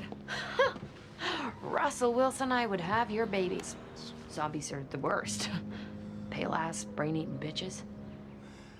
This leads to some intense sports arguments with a rival fan who turns out to be just a distraction in the investigation. The real emotional weight of the case hits when a vision reveals the victim was violently rejecting his own zombie son. In the end, the killer was the guy's own mother, who murdered him because he forced her to choose between him and her grandson. Away from the precinct, Robbie's experimental vaccine shows its side effects. He basically gets that time of the month, turning into a full-blown zombie for 72 hours. And since the brain he consumed belonged to a nudist professor, he spends most of that time completely naked. At the bottom of a well, Blaine's father, Angus, is finally rescued by a disgruntled employee. Instead of paying the guy, Angus smashes his head in with a hammer and marches off to start an extremist zombie religious cult. At the same time, Major is tasked with recruiting homeless zombie teens for the Fillmore Graves army. These kids are starving on the streets, a brutal contrast to the comfortable lives of the soldiers recruiting them, showing that the city's new order is already broken. This tension on the streets doesn't stop the city's elite from being targeted. An absurdly rich and insufferable woman is murdered with a weapon that fires golf balls. Liv eats her brain and becomes the personification of snobbery, treating everyone, especially Clive, like the help. Clive naturally doesn't put up with it and returns the sarcasm in kind. During the investigation, all the employees claim the victim was an angel, which is a blatant lie. The truth is she left $1 million to each of them. The chef ends up confessing to the crime. He needed the money to pay a coyote to smuggle his sick son out of the city for heart surgery. Once the snob brain wears off, Liv is horrified by the boy's situation and convinces Ravi to help her smuggle him out. They run into Major guarding the border. He reluctantly covers up the escape, allowing Liv to hand the boy over to Mama Leone, a coyote leading the resistance under the name Renegade. But the favor comes at a steep price. Liv and Major have an explosive fight over their opposing views on Fillmore Graves. Major's day, by the way, only gets worse. Leading his untrained new teenage recruits, he tries to de-escalate a scuffle involving humans harassing a zombie-owned business. A human rips the helmet off a recruit and she loses control, going full zombie and scratching the guy. The whole disaster is caught on cell phone cameras, a PR nightmare ready to detonate. As the city boils over, Angus's cult begins attacking brain dealers, handing out the stash for free to recruit followers. And amid all this chaos, Clive and FBI agent Dale deal with the frustration of their lack of intimacy since she is now a zombie, making Clive consider heavy meds just to kill his own libido. If leaving New Seattle is a desperate mission, trying to get in is equally lethal. A young woman named Annie pays a fortune to a coyote to sneak her into the city to meet an online romance, only to end up with her head smashed and her brain stolen. Liv eats what's left of this hopeless romantic brain and instantly becomes obsessed with Annie's grieving boyfriend, even planning their wedding. The situation gets so absurd and uncomfortable that Clive literally confiscates her box of brain-laced chocolates. The bigger issue is that the city is on the brink of a brain shortage crisis, and Fillmore Graves is panicking. Chase Graves orders Blaine to hunt down Renegade, as the coyote is mainly responsible for creating new zombies. Proving just how terrifying he can be when he wants to, Blaine tortures a supplier for information. To extract the truth, he injects the guy with one of his rare zombie cures, turns him back into a human, and then eats his brain. Far from there, Liv's romantic delusions drag her, Ravi, and Peyton to Blaine's bar in search of true love. The night is chaotic. Peyton and Ravi reconnect, while Liv spots Dale kissing another man. She assumes Dale is cheating on Clive, though all signs point to them having opened their relationship to cope with the physical barrier of of the zombie virus. Eventually, Renegade herself seeks out Liv and identifies the coyote who killed Annie. Triggered by a romantic vision from the brain, Liv and Clive retrace the killer's steps, but what they find at the end is anything but poetic. A mass grave filled with victims who just wanted to cross the wall. The hunt for the coyote smuggling people into Seattle continues. To bait the criminal, Ravi creates a fake online profile, posing as a wealthy, desperate Englishman trying to flee, complete with an absurdly exaggerated accent. Meanwhile, Liv tries to get closer to Renegade and ends up discovering the tragic backstory behind the leader. She was turned before Fillmore Graves took over and had her husband murdered by a brain supplier, a crime with Blaine's signature all over it, when she tried to go to the police. It was the guilt of not doing more back then that motivated her to build the smuggling network to save humans. Speaking of Blaine, he consumes a brain that compels him to be radically honest. Even while blurting out horrible truths out loud that no one takes seriously, he gets a vision that leads him straight to Renegade's hideout. Wasting no time, his goons capture her and hand her over on a silver platter to Chase Graves. Across town, Fillmore Graves is facing an impending PR disaster. Major needs to recover a cell phone with a compromising video and ends up tracking the device to a hostile anti-zombie bar and then to a shady church. The place is run by none other than Angus, Blaine's father, now acting as a prophet for zombie supremacy. Angus's cult recruits vulnerable people like Tucker, a newly turned zombie who was almost driven to suicide by his own human friends and has now embraced fanaticism. The faithful surround Major, ready to attack, but Angus intervenes. He spares the former social worker because of his past helping zombies, but leaves him with a sinister warning about the Fillmore Graves uniform he wears. Ravi's plan works, and the coyote is caught, but the mood sours when Liv, under the influence of the brain of the weak, sticks her nose where it doesn't belong and tells Clive to break up with Dale. The detective's patience runs out. He makes it clear that being on a brain doesn't justify crossing personal boundaries. The truth is, Clive and Dale are forcing an open relationship solely due to the impossibility of physical contact, and Clive hates the situation. To cap off the day, Liv dumps a suitor who turns out to be a zombie supremacist and, riding the effects of a wrestler's brain, finally makes peace with Major, ending the night at the scratching post. Major and Don E. are on the road with a problematic hostage in the trunk, Sloan, the daughter of General Mills, the man who is itching to drop a nuke on New Seattle. A pit stop at a roadside motel spins out of control. Sloan manages to break free and punches Don E., but the situation turns critical when she overdoses on utopium in the bathroom. With no other choice to save her life, Major scratches her. The original kidnapping plan might have gone off the rails, but Chase Graves quickly sees the tactical advantage. The general will never nuke the city knowing his own daughter is now a zombie. Meanwhile, starvation starts taking a heavy toll on the streets of Seattle. A starving zombie driver passes out, causes a fatal accident, and instinctively devours the passengers until he is killed by a gunshot to the head. The brain crisis is reaching an unsustainable breaking point. Investigating a recent murder, Liv gets visions that piece together the perfect puzzle. It was Blaine who murdered Renegade's contacts to get to her, and although Chase Graves had been keeping the smuggler imprisoned and frozen, political pressure speaks louder. He needs to set a definitive example to stop others from turning humans. The sentence is a public execution. When the news reaches the morgue, Liv and Ravi rush to try to prevent the unthinkable. The scene in the courtyard is heavy. Mama Leone is already positioned at the guillotine. Liv tries to scream, tries to intervene, but a guard blocks her. That's when she spots Major. He's there, working security for the execution, his back to the blade. Mama Leone shakes her head at Liv one last time, accepting her fate, and the blade drops. Following the smuggler's death, Liv locks eyes with Major, feeling the crushing weight of the betrayal that his uniform represents.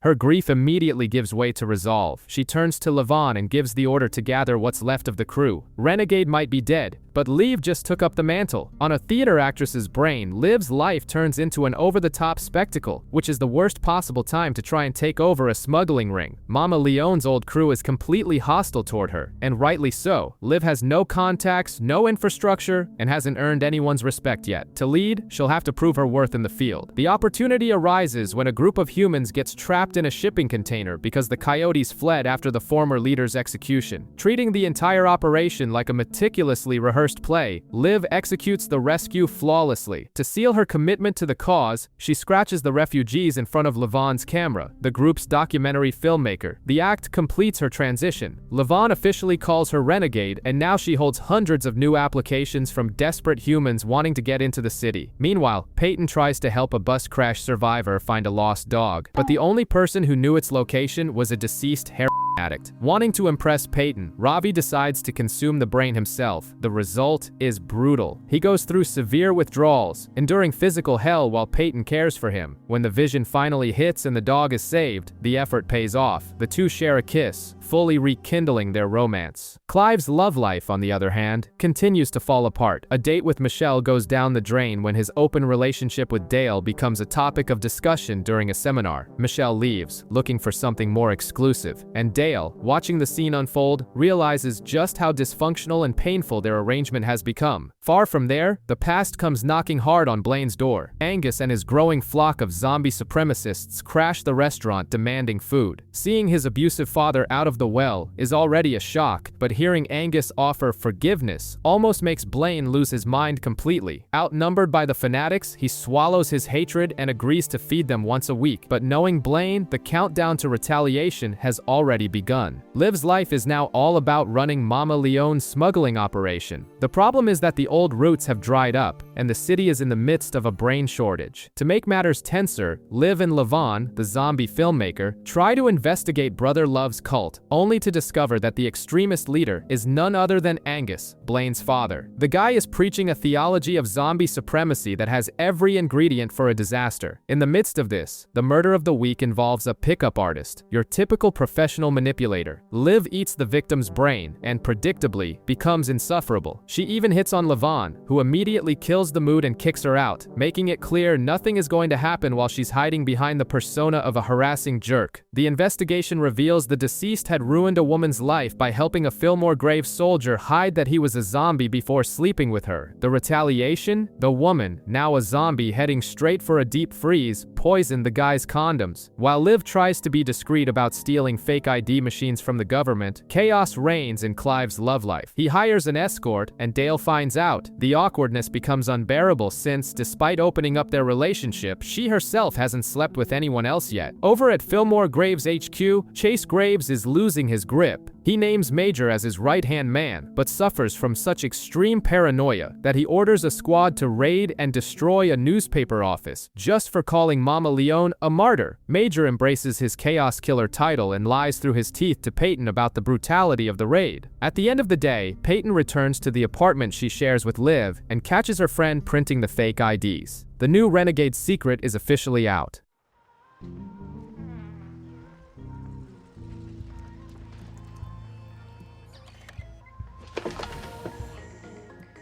Instead of freaking out over the illegal scheme operating out of her own apartment, Peyton decides to join the team. She realizes the operation needs money and goes straight to the source. Casper, the prisoner who helped take down Stacy Boss. Peyton offers him a transfer to a better penitentiary in exchange for his hidden fortune, but she isn't the only one eyeing that stash. Stacy Boss's return happens in the most bizarre way possible, popping out of a crate of brains wearing a snow jacket. He wants to intercept the transfer bus holding Casper, but Blaine and Don E know they don't have the firepower to do it alone. The solution? They convince Angus that attacking the prison transport is a divine mission, throwing the entire zombie cult at the guards. Meanwhile, Clive and Liv investigate the death of a LARPer, found dead in chainmail armor with a sword lodged in his chest. The victim had abandoned his original guild to create a sort of underground fight club that Liv and Major end up visiting. The resolution of the case borders on tragic. His former guildmates confess they killed him by accident. They used a real sharpened sword because they swore he was also a zombie and would easily survive the strike. After the prison bus massacre orchestrated by the cult, Blaine and Boss head to a locker at the ferry terminal to grab the fortune, only to find it completely cleaned out. The scene cuts to reveal exactly where the money went, inside a giant black duffel bag in Liv and Peyton's hands. The victory, however, is short-lived. When the rookie coyote finally manages to bring the terminally ill teenager Isabel to the hideout, Liv scratches the girl's arm. Nothing happens. She tries again, deeper, zero effect. The girl is simply immune to the zombie virus, leaving everyone in the room in shock shock while a scared Isabel just asks if this means her time is up. Dealing with your own mortality is hard enough, but Isabel treats her terminal illness with a dark humor that makes everyone around her uncomfortable. Since going back home would mean risking a coyote's life for nothing, she decides to stay with Liv in New Seattle and pass herself off as just a regular neighbor. On the streets, the vibe is straight out of a war zone. The prison bus massacre prompts Chase Graves to declare martial law, lock down the entire city, and enforce a strict curfew. The leader's paranoia hits stratospheric levels when a serial killer known as Kane, who was supposed to have died on the bus, breaches Fillmore Graves' office, shoots Chase in the legs, and delivers an unhinged speech about wiping all zombies off the face of the earth. Major shoots Kane to save Chase, but is stopped from finishing the job. Chase wants the killer scratched so he can suffer the standard execution of a bullet to the head. Trapped at the precinct during the lockdown, Clive, Ravi, and the forensics team do what any sensible people would do. They play D&D. Officer Michelle joins the table and the game flows perfectly, until Clive decides to kiss her, turning the room into the epicenter of awkwardness. When Ravi finally meets Isabel and discovers her immunity, the doctor in him lights up. He sees the girl as the key to a definitive vaccine, and Isabel immediately agrees to be his guinea pig. Far from there, Blaine decides to give a masterclass in capitalist villainy. He makes Don E eat the brain of an elite hacker to access the dark web and put the last 10 zombie cures up for auction. But every product needs marketing. To prove the cure works, Blaine kidnaps the zombie mayor, injects him with the serum on a live stream, waits for him to turn back into a human, and immediately shoots him in the chest. Blaine's endgame couldn't be more insane: to force the infection of the entire country so that the devalued real estate he bought in Seattle skyrockets back into the billions once the wall comes down. Major is climbing the ranks fast at Fillmore Graves. He has become Chase's new golden boy and is using that leverage to try and get close to Russ, investigating his brain smuggling ring. Meanwhile, Liv's renegade operation is booming. They are smuggling people in non-stop, ignoring a very obvious math problem. More zombies in Seattle means fewer brains available to feed everyone. The bill comes due when one of Liv's coyotes, Curtis, is caught by Fillmore Graves. To buy time, he bluffs, claiming that Angus's cult wants to create even more starving zombies on purpose, just to force them to attack humans. The tactic works and gives Liv the perfect opening. She plants a tracker on Major to locate Curtis's cell. Since she can't bust him out through the bars, she makes an extreme decision. She scratches his arm. Now that he's a zombie, Fillmore Graves won't execute him to eat his brain for visions. He survives, but throws away the life he would have had with his fiancée and baby boy.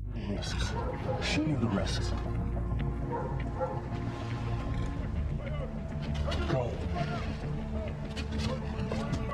Speaking of the cult, Angus is going all in on the fanaticism. He basically parades Blaine in front of the congregation like a zombie Jesus. And to prove his affection for his son, Angus captures the old nanny who abused Blaine in his childhood and offers her up as a meal for the faithful. Family therapy definitely wouldn't fix these two. At the morgue, Ravi continues his search for a vaccine with the help of Isabel, the immune teenager. Knowing she feels bad about missing out on normal life experiences, the gang sets up a date for her with an actor from her favorite zombie show, with Ravi playing the role of the overprotective dad. But the wholesome family vibe ends quickly. Major discovers the tracker, connects the dots, and realizes that Liv is the new renegade. He explodes with anger at her for risking his life. Major pins Levon against the wall, and Liv ends up kicking her ex out of the house, thoroughly burning the bridge between them. The tension between humans and zombies is about to explode, and Peyton plans to head to Washington, D.C. to try and cool down the political climate. Before she leaves, she and Ravi endure a dinner with her parents. Peyton's dad unloads all his hatred for the undead at the table, and Ravi claps back with an elegance sharper than a scalpel. Her parents' message reflects the general panic: stay in D.C., because Seattle is going to turn into a war zone. At Fillmore Graves, the situation has also crossed the line. Chase teams up with Major to take down the brain smuggling ring. Riding on a mobster's brain, Major manages to infiltrate the crew, survives an ambush, and ultimately dismantles the whole thing. Chase throws a party to celebrate the hero of the day, only to discover that one of the ringleaders escaped by stealing a recruit's gun. What follows is a total meltdown. Chase flips out, shoots the recruit in the chest in front of the entire squad, gets grazed by a bullet from another soldier in response, and retaliates with a fatal headshot to the boy. If Major still thought his boss was somewhat sane, that illusion died right there. On the other side of town, Angus's church starts openly preaching that humans are food. The rhetoric gets so violent that a human attempts to assassinate Angus. He is saved by one of his zombie followers, who then offers up his own human friend for the congregation to devour on a live stream. Amidst all this chaos, we get to Isabel's farewell. The girl had been coping with the fact she was going to die by playing dead, a morbid defense mechanism, but very on brand for her. The gang tries to give her the best final days possible, but the illness is unforgiving. Isabel passes away, leaving a massive void in the lab and in their lives. To make matters worse, Dale finally watches a video where Clive vents about his dream of becoming a father. Knowing the virus makes that impossible, she takes the most painful course of action possible. She calls Clive, lies about meeting someone else, and breaks off the relationship. Devastated, he tries to move on and ends up seeking comfort with Michelle. Shaken by Isabel's death, the group barely has time to breathe. Fillmore Graves issues an ultimatum demanding that Renegade turn herself in. Major knows Liv would do exactly that, so he knocks his ex-fiancée out with a tranquilizer dart and drags her to a safe house in Oregon. There, under the influence of an elderly couple's brains, the two start acting like sweet old lovebirds. But there's a detail they didn't know. The old woman hated her husband so much that she caused their fatal car crash. Overtaken by that same rage, Liv begins to despise Major's very breathing. She sends him down to the basement to fetch chili powder and simply locks him in there alongside the former homeowners, who are now starving, terminal Romero zombies. Liv decides to head back to Seattle to turn herself in. She even has to do a quick U-turn to save Major from the fugitive Russ, stabbing the guy in the head before grabbing the keys and hitting the road.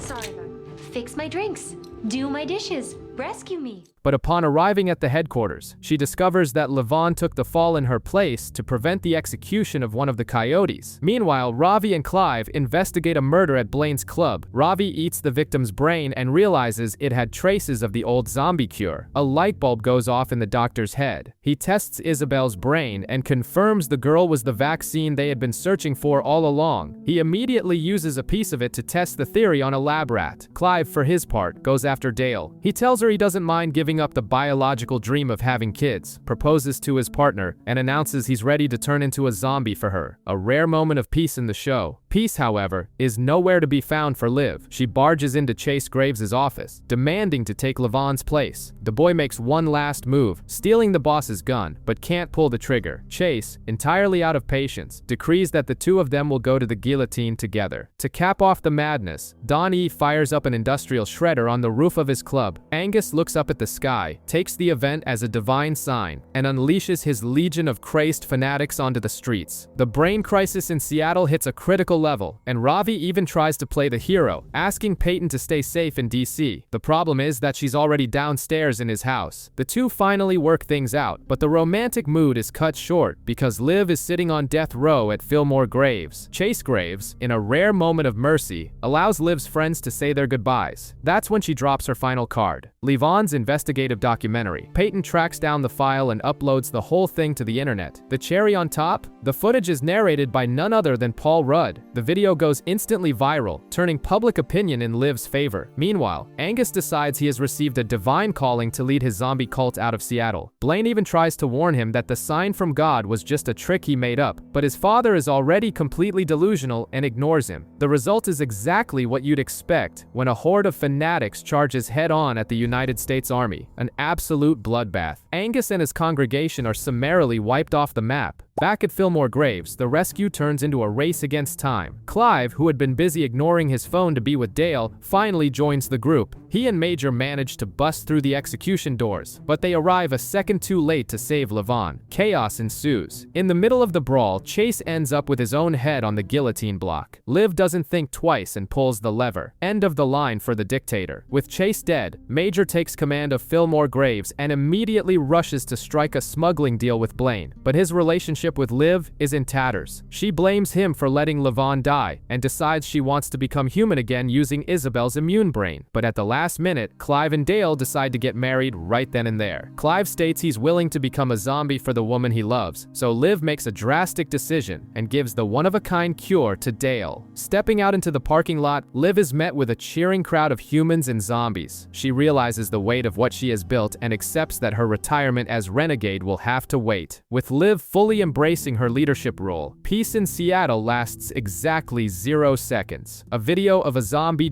two women in the middle of the street leaks online, pouring gas on the already explosive interspecies tension. Major, now trying to maintain order, is far from having an easy job. He knocks on Blaine's door, furious about the leaked footage. Blaine was supposed to be focusing solely on smuggling brains to keep the city fed, but his border contacts got spooked by the video and backed out of the deal. To investigate the case, Liv turns to the menu and devours the brain of a known criminal called Thumbbreaker Barnes. Sad. The last portion of brains in the morgue, if not all of Seattle.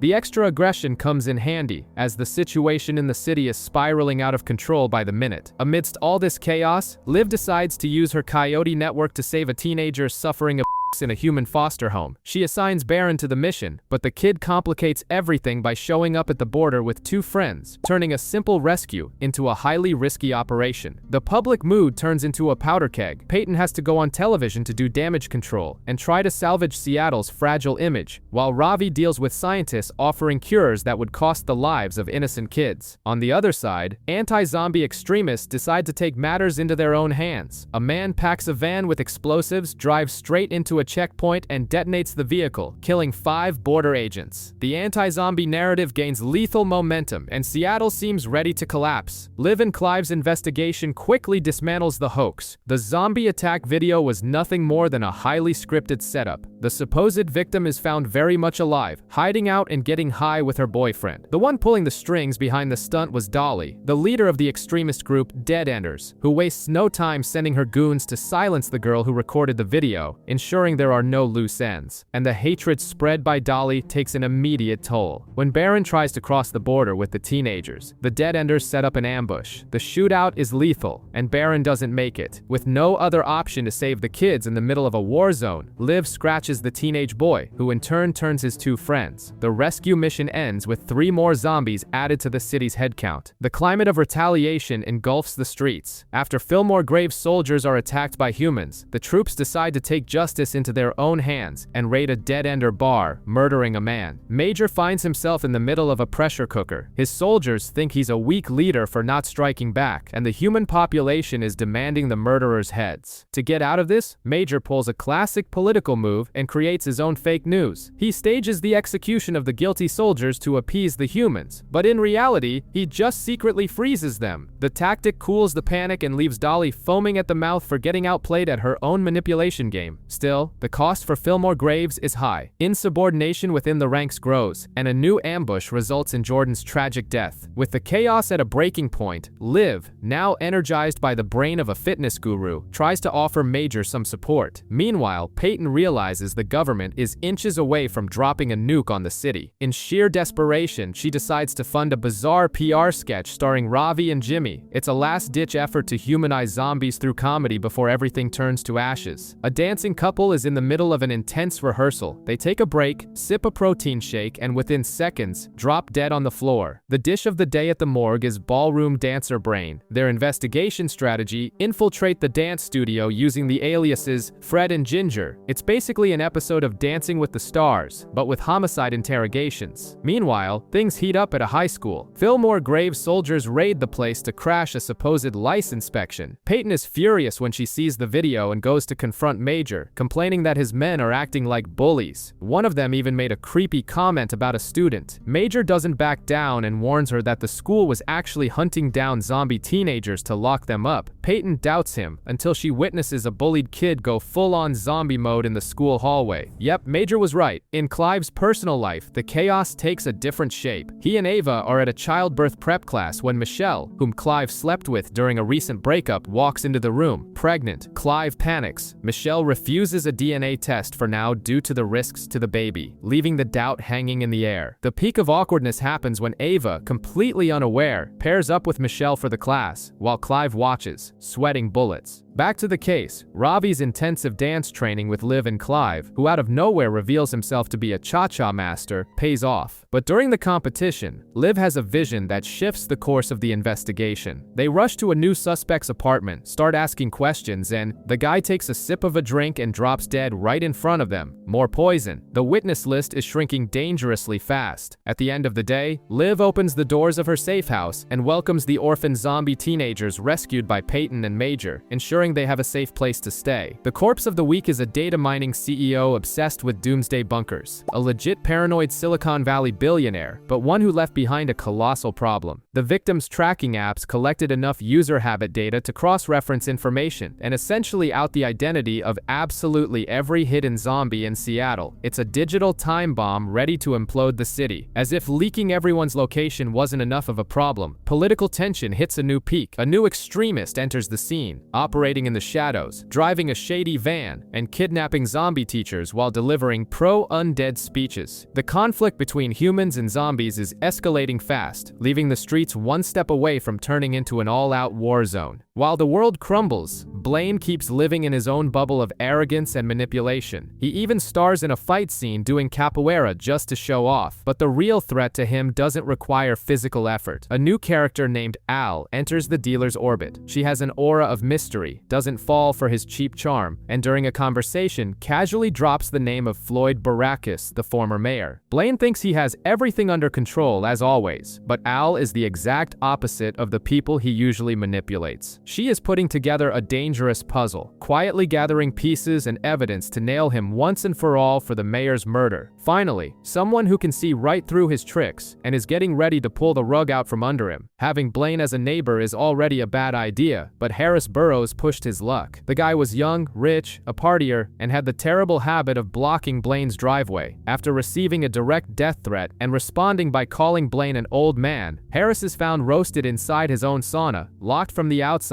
with the temperature maxed out. With Clive on leave after slipping on a drink at the victim's house, Liv and Ravi take the front line and knock on Blaine's door. Cocky as ever, he says he's untouchable as the city's biggest brain supplier and uses Al as an alibi. But Al shows up at the morgue later and confesses she only slept in the guest room because her car was blocked. Intrigued by Blaine's secrets, she ends up grabbing a cupcake made by Liv to eat, completely unaware that the filling was pure brain. Al is about to find out the hard way how the zombie diet works. The parallel investigation reveals an impending disaster. The city's supply of brain tubes is contaminated, causing severe memory loss in zombies. Even Major is affected at Fillmore Graves, forgetting names and basic orders. Taking advantage of this weakness, an extremist soldier named Enzo stages a coup, takes command, and immediately unleashes high-pressure water cannons against protesters in the street, making national headlines. To solve the sauna murder, Liv and Ravi come up with a Scooby-Doo level plan. They use voice recordings of Harris to fake a radio broadcast, pretending he's still alive. The killer panics, tries to finish the job, and reveals himself to be Ham, the victim's best friend, who killed him out of financial resentment. In the end, Major manages to fight back and freezes Enzo for mutiny, retaking control of Fillmore Graves. But things fall apart in other ways. The secret about the teenagers immune to the virus leaks to the public, leaving Ravi devastated, knowing they'll be hunted. And Blaine finally gets a taste of his own medicine. Al publishes her investigative piece, exposing all his crimes to the world, including the mayor's assassination. Blaine is behind bars, courtesy of Al's bombshell article that practically spelled out to the world that he murdered Seattle's former mayor. With his assets frozen, he has no way to deliver the brains he promised to Fillmore Graves. His empire is crumbling fast, and even when he finally manages to post bail, the situation on the outside is pure chaos. He even figures out how to use brains with Freilich syndrome as a cure, but he has completely lost his stash and his business. Worse yet, he loses the loyalty of his most faithful partner. Don E loans him 10 grand for bail, lets the guy crash in a relative's basement, and Blaine doesn't even say thank you. But the last straw isn't the lack of manners. It's when Tanner, a lackey and friend of Don E's, confesses that he threw the last cures into the river out of sheer ignorance. In a fit of despair and rage, Blaine simply s***s Tanner's brain, killing the guy right then and there.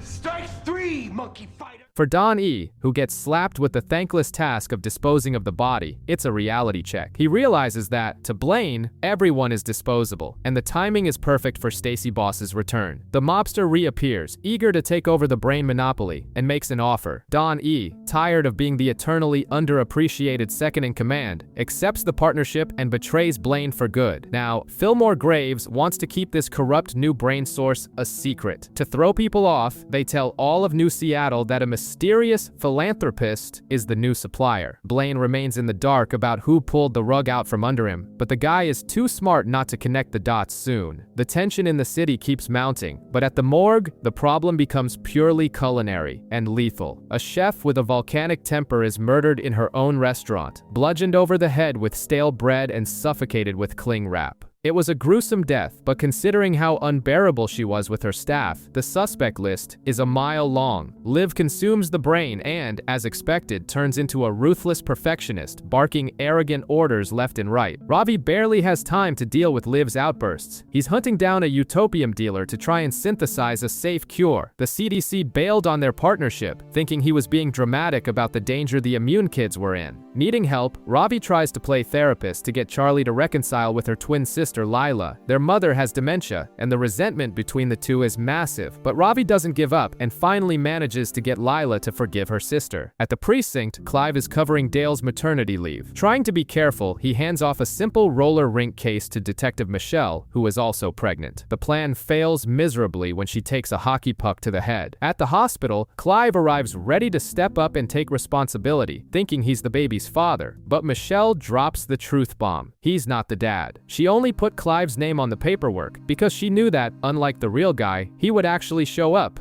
Being the decent guy he is, Clive understands and lets it go. Things get heavy when Liv bumps into her mom, who still hasn't forgiven her for her brother's accident. To hurt her daughter, her mom drops a bombshell. Liv and Evan have different fathers. Liv's biological dad is Martin Roberts, a brilliant former doctor who lost everything to drugs. The resolution of the chef's case is also tragic. The killer was the restaurant's dishwasher. He was an unregistered zombie who got caught eating brain scraps. The chef threatened to out the kid to his parents and he panicked. Meanwhile, the pressure crushes Major, who is forced to execute his own friend Justin for siding with the extremists, just to prove to his soldiers that he's not a weak leader. And Liv finally meets her biological father. The surprise? He kicked his addiction, but now he's a zombie secretly working with those same radicals.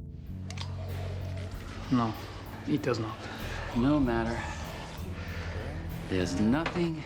Meeting her biological father should have been a turning point for Liv, but the reality is much darker. She discovers that Martin Roberts wasn't just a doctor who fell into addiction, he essentially created the original utopium. The guy used his talents for evil and is still mixed up with an extremely dangerous crowd. Before this family reunion truly sinks in, a new murder demands attention. Rick Randall, an ultra-competitive car salesman, died after his vehicle was hacked and driven into a lake while he was on the phone. The fun twist of the episode is that Ravi accidentally eats a piece of the victim's brain. Now, both he and Liv are acting like arrogant, competitive car salesmen, which actually turns out to be perfect for interrogating the dead guy's co-workers, who are just as toxic as he was. They uncover heavy scheming, betrayals, and insurance fraud, a real snake pit. In the midst of this, Liv sets up a lunch date with her dad at a hot dog stand. Martin swears up and down that he's clean, but his shaking hands make it clear he's still using. He tries playing the emotional blackmail card, saying he now has a reason to get better. Liv is quick to see through the lie. If that were true, he would have tried when she was a kid. She turns her back and walks away, refusing to trust him blindly. The salesman's case is solved through an unexpected confession. Jack, one of the victim's co-workers, takes the fall for the crime. The police were zeroing in on his daughter, an engineering student, so Jack spent a year studying his own daughter's textbooks to learn how to hack the car and get revenge. Also, she wouldn't get her hands dirty. Seeing a father willing to cross any line for his daughter hits Liv right in the gut. She looks up a rehab clinic and gives Martin an ultimatum. Either he completes the full treatment or their relationship is over. Meanwhile, Ravi tries to warn the immune teens about the virus, but realizes one of the girls is missing. She had made a macabre deal with Blaine to sell her own brain post-mortem to secure her family's future. The problem is that, in the middle of this arrangement, she ended up getting attached to Don E, which promises to be a massive headache. Major tries to pull off a massive PR stunt by bringing in the military and government bigwigs to prove that zombies are peaceful. The problem is that extremists attack and turn some of the visitors right as they're leaving the city. To make matters worse, Sloan Mills, the general's daughter who was supposed to be at the meeting, is missing. Major relies on her Instagram post saying she's hungover with her boyfriend, but in reality, she's been kidnapped. While diplomacy crumbles, Liv dives into a 90s mystery. She eats the brain of Lori Beth Spano, a beauty pageant contestant who spent the last 20 years in a coma after being poisoned. The prime suspect, Velma, Velma, always swore she was innocent. Now, channeling the personality of a Spice Girls-obsessed beauty queen, Liv has visions that reveal the bizarre truth. The tainted powder was meant for Velma, but Lori Beth borrowed it and had a lethal allergic reaction. And who set the whole thing up? Lori Beth's own mother. She tried to sabotage the competitor after her daughter messed up a flute solo and ended up destroying her own girl's life, a brutal mistake she'll now have to live with. Amidst this investigative madness, Liv's apartment turns into a family minefield. Martin, her biological father, is going through withdrawals on the couch, right when Liv's mother and brother show up asking for help to flee Seattle. The reunion is peak awkwardness, but Liv channels her inner miscongeniality and manages to keep the peace, even wringing a promise out of Martin to protect her if they end up on opposite sides of this war. But the peace doesn't last. Sloane, the general's daughter, resurfaces. The extremists starved the girl and released her completely feral onto the streets. She and her boyfriend start a massacre, forcing Fillmore Graves to execute them to contain the chaos. With this, Major not only loses order in the city, but he also permanently loses the general's support. With feral zombies causing panic, Seattle authorities schedule a decisive vote on the city's fate in 2 days. The race against time leads Liv to track down Beanpole Bob, the guy who turned her, begging for the original Utopium formula. The problem is he was so high at the time that he has no idea how to recreate the substance. The search for answers is interrupted when Liv and Ravi are called to a double crime scene. A private investigator named Frank Chisel and a woman named Bunny LaFonda are found dead. Having no patience to wait for a warrant, Liv breaks into Chisel's office and discovers that Bunny's father had hired him. The investigation turns into a cat-and-mouse game when Liv realizes that what's at stake isn't just a murder, but a vial of the zombie cure that the detective had hidden away. Meanwhile, Fillmore Graves is dealing with severe internal issues. Major catches a janitor with unauthorized access cards, clearly spying for the extremist Enzo. Before Major can get any answers, the man runs toward a hook on the wall. The hunt for the cure leads Liv and Peyton to a dry cleaner, where the vial was hidden inside a coat pocket. But, in a tragic error of timing, someone picks up the clothes first and disappears. Amidst this absurd tension, Don E finds the time to propose to Darcy, an oddly sweet moment in the middle of the impending apocalypse. Putting together the pieces of the espionage and Bob's sudden interest in Ravi's research, Liv and Ravi break into the guy's lab. What they find there isn't salvation, but a stash of utopium and zombies locked in cages. Before they can process the shock, they hear the door open. Someone has arrived. Trapped in the lab, Liv and Ravi make a desperate decision: hide inside the cage with the feral zombies. Strangely, the monsters are calm and ignore them, buying them time to escape through a window. But Martin soon realizes someone broke into the place and stole vital items from his research, putting both of them on a dangerous hit list without them even knowing. Trying to focus on work, Liv consumes the brain of Mike, a murdered drag queen. The fabulous personality leads her straight backstage at a nightclub where the prime suspect is Bitchcraft, a zombie drag queen who wanted to buy the place and left a trail of fake rhinestones stuck with cheap glue wherever she went, exactly the kind of crystal found at the crime scene.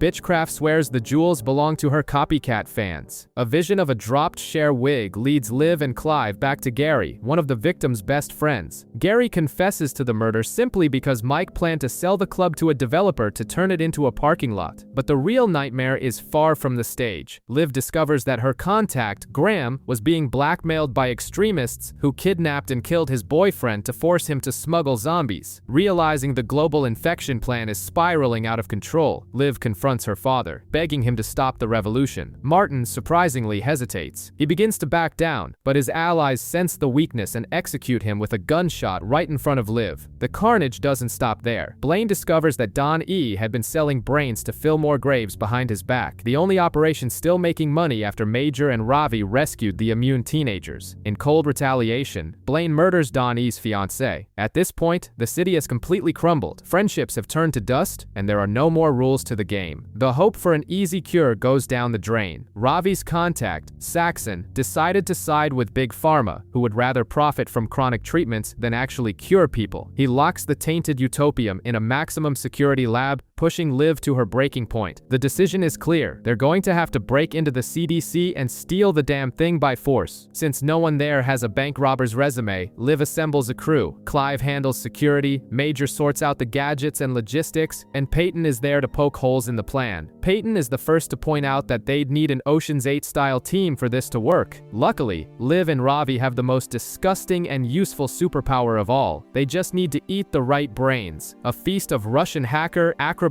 and ninja brains, with a little help from Major digging up the graves of some recently deceased pickpockets. And the crew is ready. Clive decides to get in on the action at the last minute, not just to protect Liv, but because he clearly wanted to be the George Clooney of the operation. Except the plan almost sinks under its own genius. Liv, hijacked by the pickpocket brain, starts robbing random people in the building and even stashes a necklace in Clive's underwear. Meanwhile, Ravi, in full Russian hacker mode, is completely unwilling to help and even demands half of Liv's loot. To make matters worse, he bumps into a girl he had a one-night stand with right in the middle of the CDC. With zero time to lose, he gives it to her straight, calls her needy, and tells her to value her own self-worth. Bizarrely, the brutal honesty works. She thanks him, and he manages to use her stolen badge to hack the system. While the comedy unfolds in Atlanta, Seattle is falling apart. Blaine breaks into Liv's house, kills one of the teenagers just to make a point, and leads Peyton and the immune kids away like cattle to the slaughter. Major can't even help because the Dead Enders extremists, armed with heavy military gear, attack a zombie memorial. The chaos explodes into a riot in the streets. Trying to contain the uprising, Major is ultimately betrayed. Enzo Lambert leads a coup inside Fillmore Graves, convinces the soldiers to turn their backs on their boss, and Major is forced to jump into a river to avoid being executed. Enzo takes control of the city, turns a human extremist into a zombie live on TV, and war is declared. Liv and Ravi might have secured the Utopium, but the final recipe requires Max Rager, and guess where the stash is? Right at the Fillmore Graves base, now commanded by the guy who wants Major's head. The flight back from Atlanta to Seattle is anything but smooth. Clive gets a text that his wife has gone into labor, dialing the urgency of the trip up to an 11. Because when it rains it pours, Liv ends up sitting next to one of those insufferable passengers who swears she knows her from somewhere and won't stop asking questions. The group's solution? Knock the woman out. Liv tries to spike her neighbor's mimosa, but the flight attendant mixes up the glasses. In a game of alcoholic Russian roulette, Liv guesses right, and the woman passes out. The real stroke of luck is that the flight attendant recognizes Liv for curing her sister, and she helps the crew breeze right through the border, ensuring Clive arrives in time to see his son born. Back home, however, the scene is bleak. The mansion is empty, until some of the teenagers show up with the worst news possible. Blaine kidnapped them. Peyton helped them escape, but she took a bullet and no one knows if she survived. Liv heads straight into Blaine's territory, out for blood, while Ravi, devastated by the potential loss of his girlfriend, stays behind to finalize the cure. Except they are still missing the main ingredient. Major breaks into Fillmore Graves, which has now become Enzo's headquarters. It's a suicide mission. Enzo has already set the stage to turn Major into a brainless Romero zombie, but a few loyal soldiers take a stand. They literally sacrifice their lives, clearing a path so Major can steal the Max Rager and deliver it into Ravi's hands. At Blaine's house, Liv barely even has to get her hands dirty. Don E, having discovered that Blaine killed his fiancée, had already thrown his boss down the well. Liv simply does the favor of pushing Don E down there too, avenging Peyton. The plot twist? Peyton is alive. She was turned into a zombie to survive the gunshot, which hardly matters anymore, because Ravi finishes the batch of the cure. Now they need to prove on live TV that the cure works. The zombie news anchor chickens out, and Major decides to be the guinea pig. Enzo storms the studio armed to the teeth, screaming that the whole thing is a hoax. Major injects the syringe into his own vein and challenges Enzo to shoot him in the chest. Enzo fires, and Major drops in front of the entire city. It's shocking, until Ravi lunges at Enzo and jams another syringe into him. The master stroke. Major didn't take the cure. He took Max Rager to survive the gunshot. Ravi injected the real cure into Enzo. Now human and mortal, the dictator is killed on live television. The studio turns into a war zone as the Dead Enders storm in shooting, while another extremist blows up the morgue right as Liv is listening to a goodbye message from Major. 10 years later, the world has changed. Clive is now a captain and has a huge family. In a TV interview alongside Ravi and Peyton, they tell the official story. The cure ended the Civil War, Major disappeared, and Liv died in the morgue explosion. The truth? Much better. Liv and Major are alive, are still zombies, and live happily taking care of the orphaned kids on a secluded island. A fitting end for those who spent years eating other people's brains to try and fix the world. We tell him we love him. That we missed them.